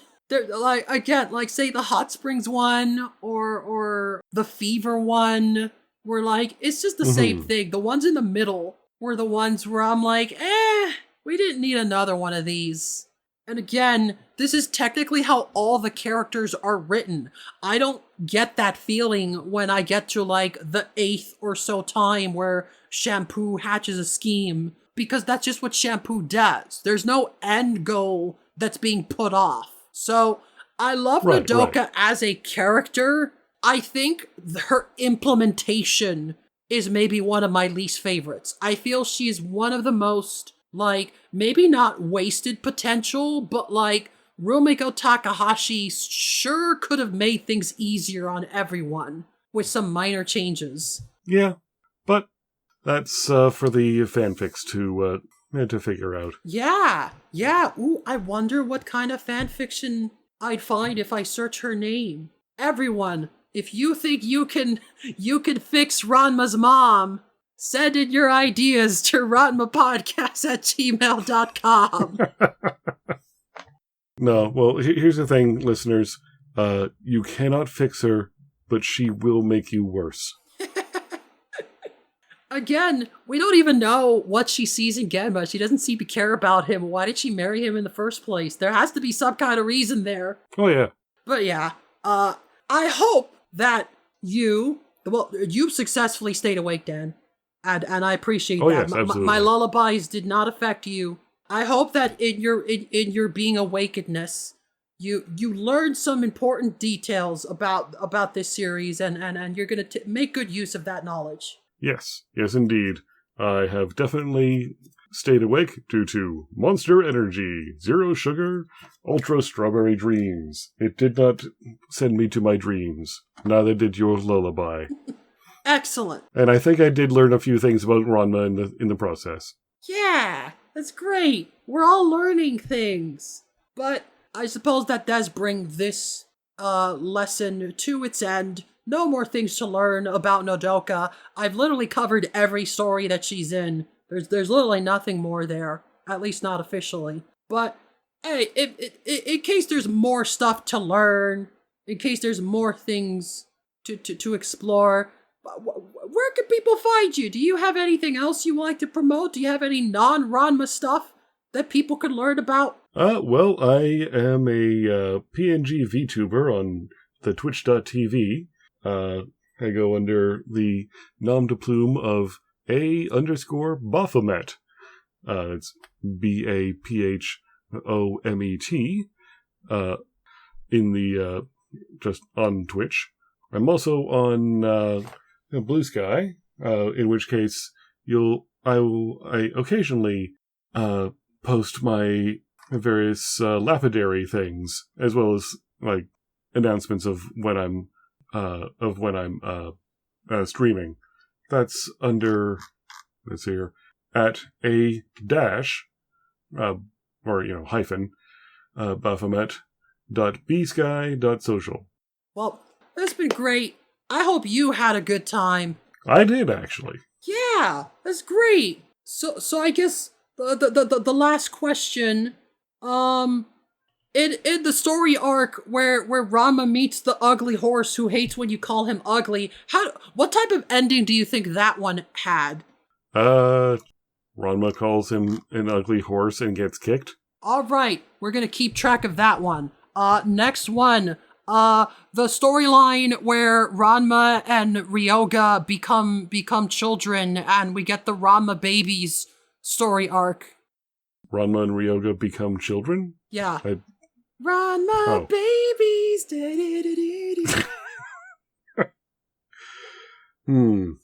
I don't know. They set up the Anything Goes the Anything Goes preschool of martial arts. There we go. All right, noting that down. Okay, the one where Ranma meets a haunted doll that steals your Akane and calls you a bitch.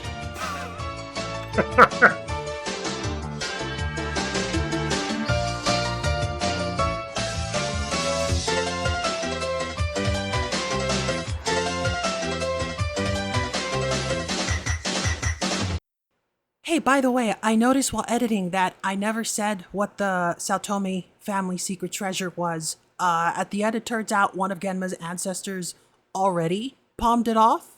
Like, he gets to the pawn shop and then he opens it and it's full of IOUs. That's the final punchline at the end. Thought that was pretty funny.